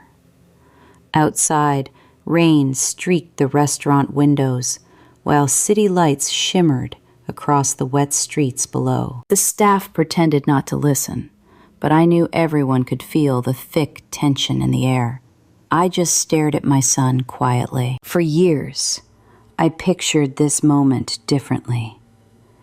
I imagined confronting him, demanding answers, and making him realize how deeply his coldness hurt me. But now that the moment had arrived, I felt no victory, just tired, heartbroken, and older than I ever have before. Harold stepped closer. "Evelyn," he murmured, "you don't have to decide tonight." But the truth was I already had, maybe not entirely, but enough. I looked at Michael. "Do you think I want revenge?"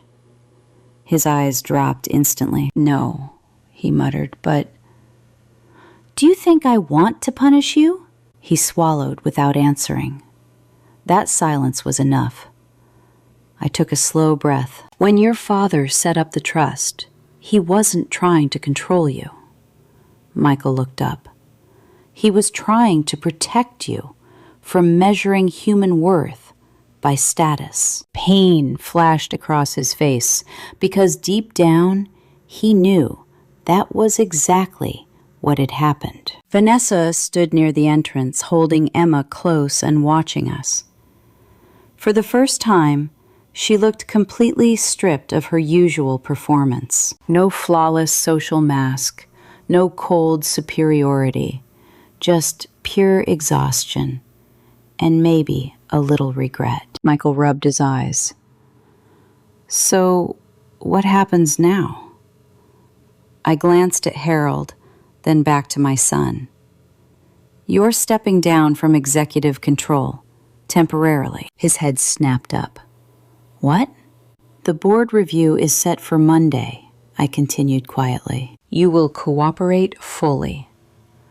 Panic gripped him. "You're removing me? That company is my life." "No," I said softly. "It became your identity. That's different." The words stung. He shook his head. "You can't take everything I built." "I'm not taking it." My voice hardened. "You nearly destroyed it yourself." Silence followed, because deep down he knew I was telling the truth. Richard's investors leaving tonight would get out quickly. Rumors about company finances would spread even faster, and the truth about tonight would travel fastest of all. Not because people care, but because high society thrives on scandal. Michael paced, anger masking his panic. "This is unbelievable." "No," Vanessa interjected quietly. "What's unbelievable is that your mother hasn't completely abandoned you." Michael glared at her. "You're taking her side now?" "I'm taking the side of basic decency." Her exhaustion sounded entirely real now. She glanced my way. "I spent years believing you judged me, Evelyn." I blinked in surprise. She laughed bitterly. "You were always so quiet. I figured you just disliked me." "I never disliked you," I whispered. She looked down. "But I let Michael convince me you were beneath us." Seeing her shame made my heart ache. Arrogance really is contagious. People catch it easily, especially in wealthy circles, where status is valued far more than character. Emma suddenly stepped away from Vanessa, walking back to Michael. This time, her voice sounded incredibly small. "Dad?" Michael looked at her. "Yes, sweetheart?" "Are you still rich?" The question might have been funny another time. Tonight, it was devastating. Michael stared blankly at his daughter for several quiet seconds before whispering, "I don't know." Emma frowned, asking the one question none of us expected. "If you lost all your money, would Grandma still love you?" Tears instantly filled my eyes. Michael looked completely shattered. Someone had finally forced him to face the difference between wealth and love. And it was his own daughter. "Yes," he choked out hoarsely. Emma nodded slowly. "Then why wasn't that enough?"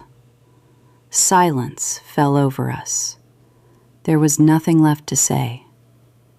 Children easily solve truths that adults spend decades complicating. Michael sank into a lobby chair, staring blankly at the floor.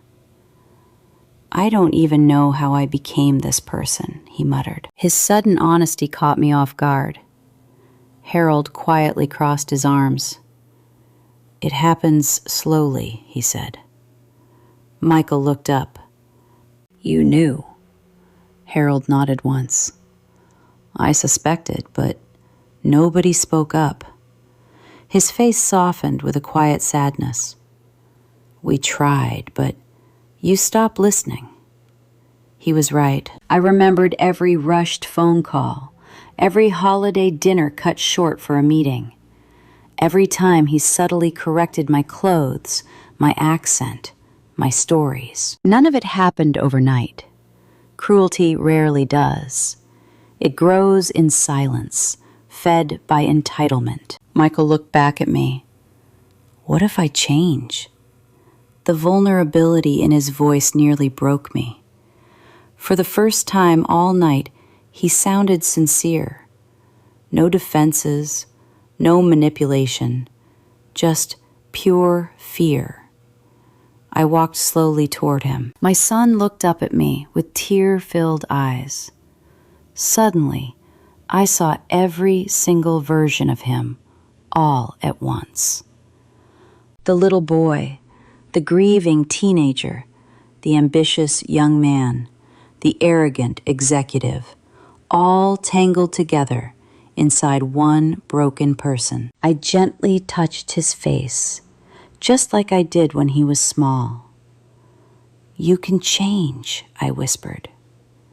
He briefly closed his eyes, but not while people keep rescuing you from consequences. A tear slipped down his cheek. "I am scared." There it was, the truth underneath all that ego.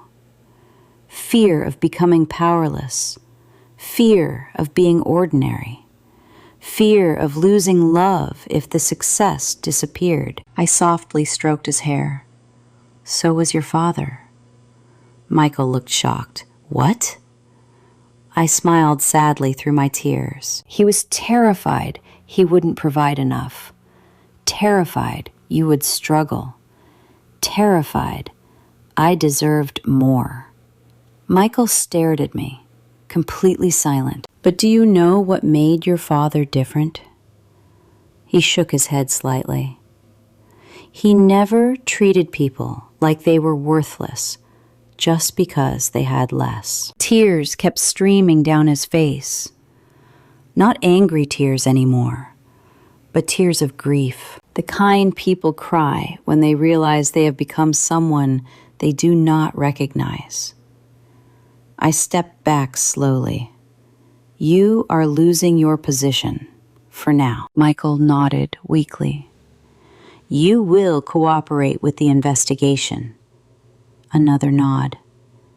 You will rebuild trust, honestly. This time his voice cracked.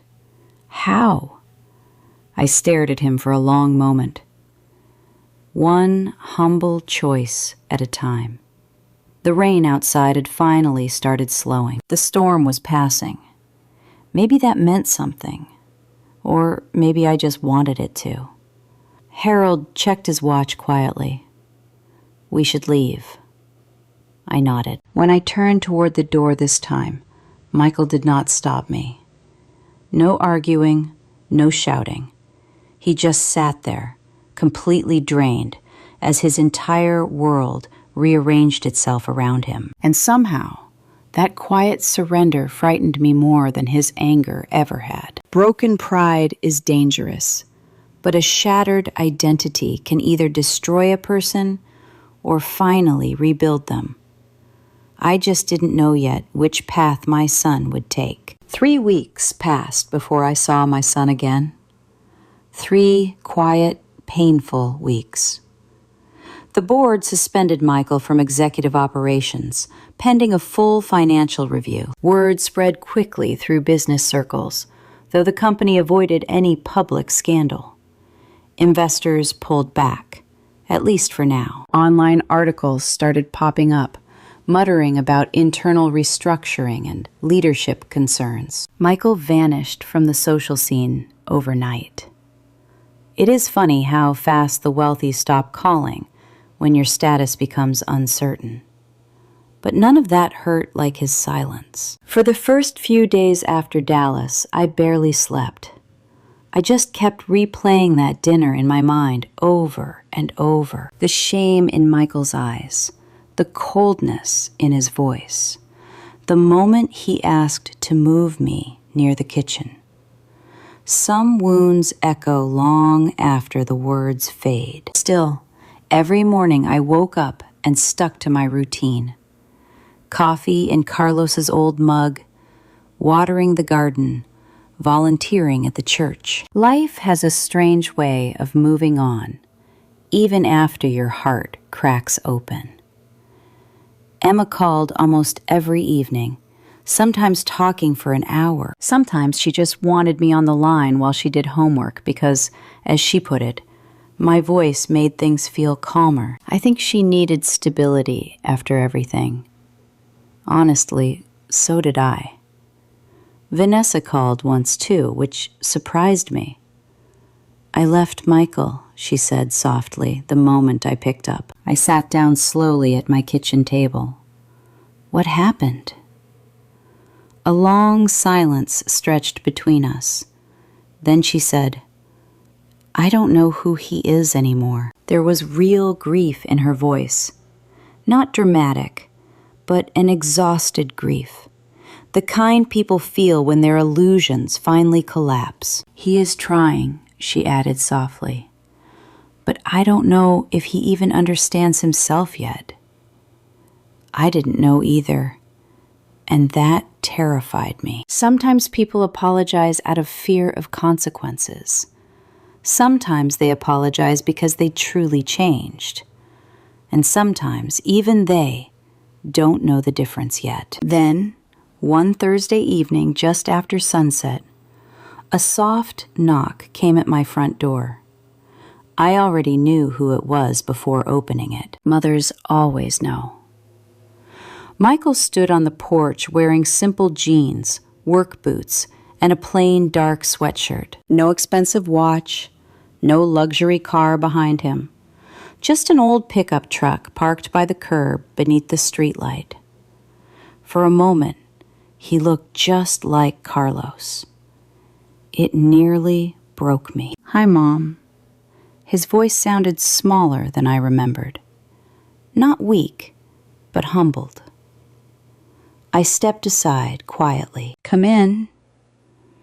Michael stepped inside slowly, looking around the tiny living room as if he hadn't truly seen it in years. The faded couch, the old family photographs. Carlos's recliner was still sitting untouched near the window. Everything looked exactly the same, but somehow we didn't. "I forgot this place smells like cinnamon," he said softly. I smiled faintly. "I baked earlier." He nodded awkwardly, and a heavy, uncomfortable silence settled between us. I gestured toward the kitchen. "Coffee, please." As I prepared 2 cups of coffee, Michael remained unusually quiet. I noticed his hands, rough and red around the knuckles, no longer soft like before. "Are you working?" I asked gently. He nodded. "At one of the hotel properties." I turned slightly. "What kind of work?" Another long pause. "Maintenance." That surprised me, and Michael noticed. "The board said if I want to rebuild trust, I have to understand the company from the ground up." Something in my chest ached. For the first time in years, he didn't sound like a corporate executive. He sounded like the hard-working boy Carlos raised. I handed him the coffee. He just held the warm mug in his hands, staring down without taking a sip. Finally, he spoke. I hated being poor. His raw honesty filled the quiet kitchen. I sat across from him and whispered, "I know." "No," he whispered. "I mean, I really hated it."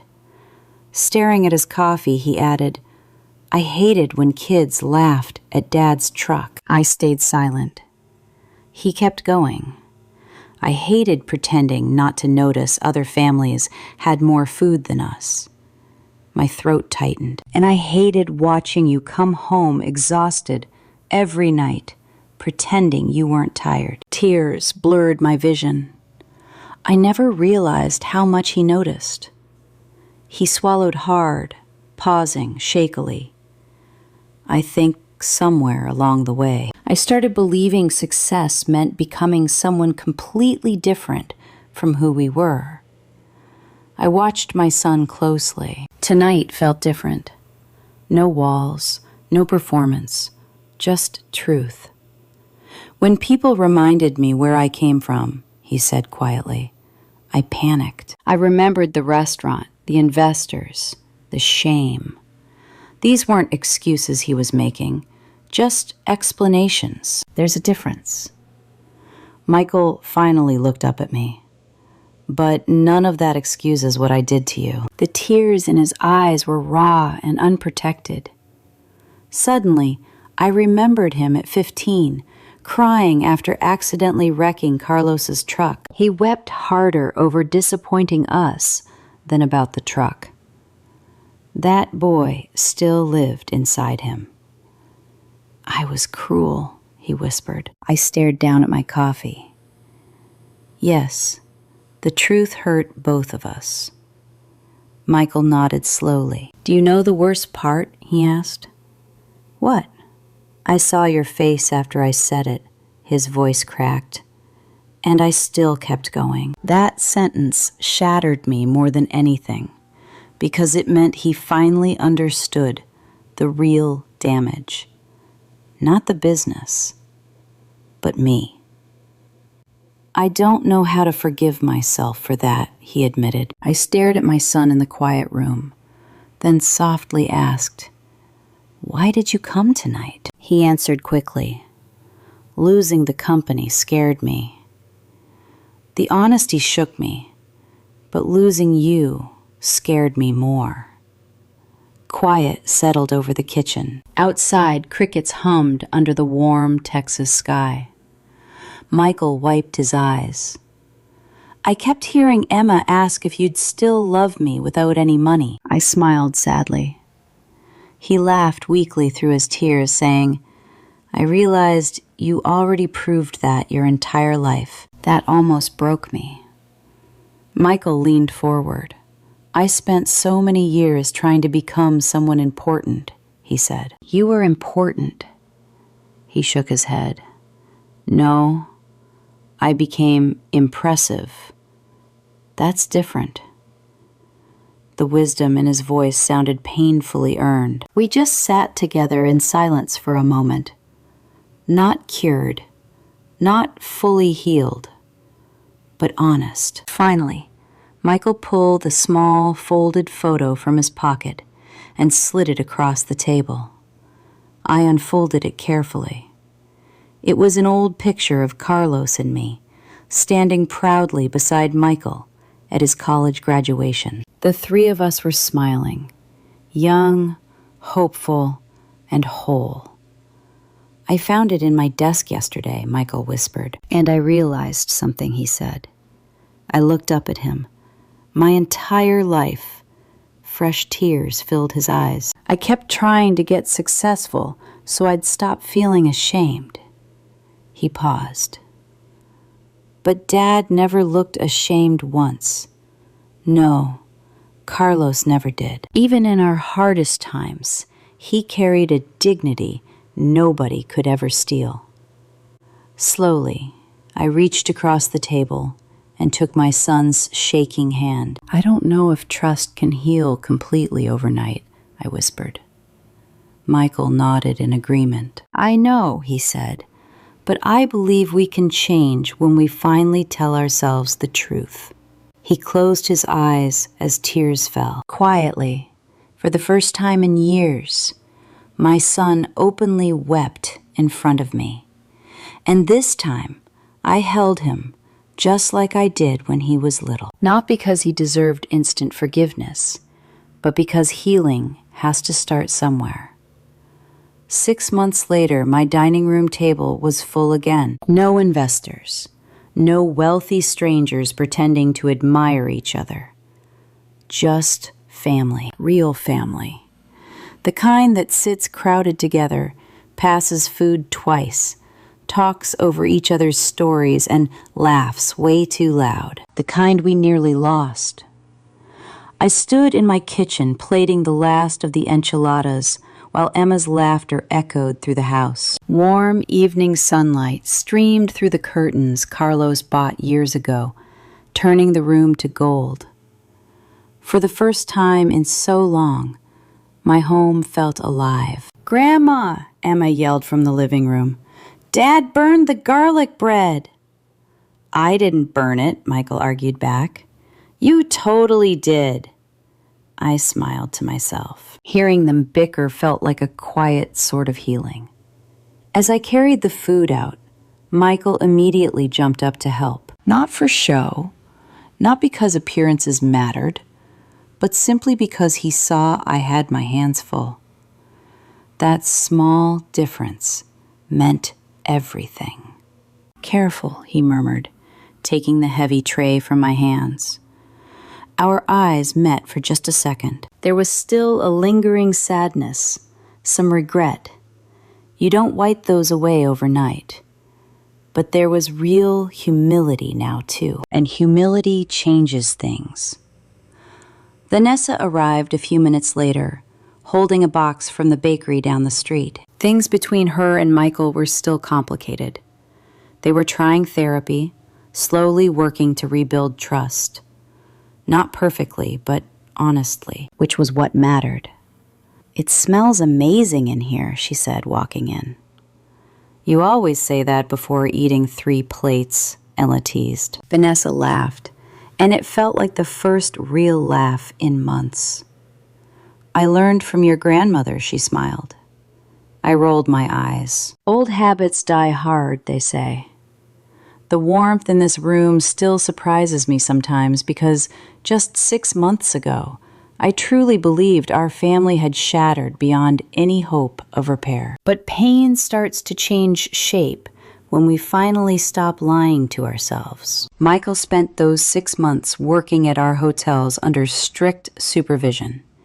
He did maintenance shifts, handled the front desk, managed cleaning crews, and coordinated vendors.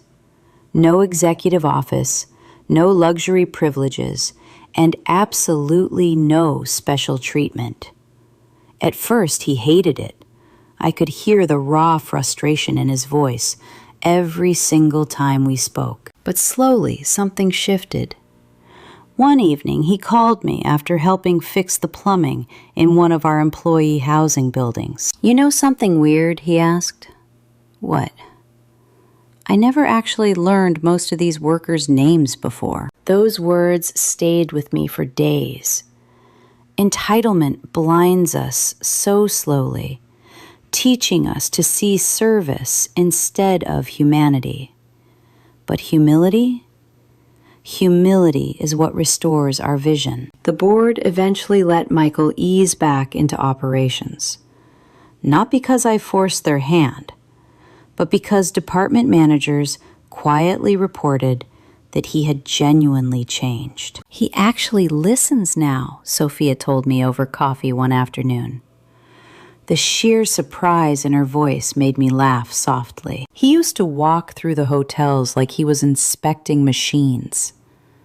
Now, he actually talks to people." I thought about that a lot. Sometimes growth doesn't happen dramatically. It just shows up in the smallest details. Patience, listening, and showing kindness to people who can't do anything for you. Those are the real signs. Tonight, as everyone gathered around my old dining table, I watched my son Michael closely from across the room. He looked lighter now, less obsessed with proving himself. Emma sat right beside him, happily sharing school gossip, while Vanessa helped me set the table. Every few minutes, he glanced toward me quietly, almost as if he feared this peace might vanish the moment he stopped appreciating it. Maybe that fear was healthy. Some lessons should stay with us forever. "Okay," Emma announced dramatically. "Family rule tonight. Nobody talks about business." "Agreed," Vanessa said immediately. Michael threw both hands up in surrender. "Trust me, I am happy not talking about business." We all laughed softly. Then, for a brief moment, silence settled around our table. Not an uncomfortable silence, a comfortable, healing silence. The kind of peace families earn after surviving hard times together. Michael looked around slowly, at the old photos on the wall, Carlos's recliner by the window, and at me. "I used to hate this house," he admitted quietly. His honesty didn't surprise any of us now, but he kept talking before we could even react. Not because of the house itself. His eyes lowered. I just associated it with feeling small. I listened in silence. Michael took a slow breath and looked around the room once more. "I think this was actually the richest place I ever lived." Tears instantly filled my eyes. Not because his words were dramatic, but because he finally understood. Money buys comfort, but love creates real worth, and they are not the same. Vanessa quietly reached for his hand under the table. Emma smiled at them, and suddenly I felt my Carlos everywhere in this room. In our laughter, our healed relationships, and the second chance we somehow found after nearly destroying ourselves. Michael looked at me again. "I still think about that night sometimes," he said. The room fell quiet. I knew exactly which night he meant. The restaurant. The deep humiliation and the words neither of us would ever forget. "So do I I admitted softly. Pain immediately crossed his face. I wish I could take it back. I nodded slowly. I know. He swallowed hard. Maybe if it never happened, I would have just kept getting worse. That heavy truth settled over our table. Emma frowned slightly. I still can't believe you told Grandma she was too poor to sit there. Michael closed his eyes in brief embarrassment. Believe me, he muttered, I can't either. Then he looked right at me. You know what the craziest part is? What? I thought money made people important. His voice cracked slightly. But the person everyone respected most, in the end, was you. I smiled sadly. No, sweetheart. He frowned. No, I said, shaking my head gently. The most important thing wasn't respect. The room went quiet again. It was remembering that we belong to each other before we belong to anything else. Michael stared at me in silence for a few seconds, then slowly nodded. And for the first time in years, I saw a true peace in his eyes instead of hunger. No hunger for success, no hunger for approval, just absolute peace inside. Outside, the Texas sky darkened into evening as laughter slowly warmed the room around us once again. No crystal chandeliers, no wealthy investors, no luxury restaurant. Just our old dining table, surrounded by people finally learning to love each other honestly again. And somehow, that felt richer than anything money could ever buy. If my story touched your heart, please remember to like and subscribe. Hard lessons remind us how easy it is to lose sight of what truly matters until life forces us to stop and look. Now, I would love to hear from you. Do you think I was right to forgive my son, Michael? Could you forgive someone who publicly humiliated you like that? Share your own experiences in the comments below. I promise to read every single comment.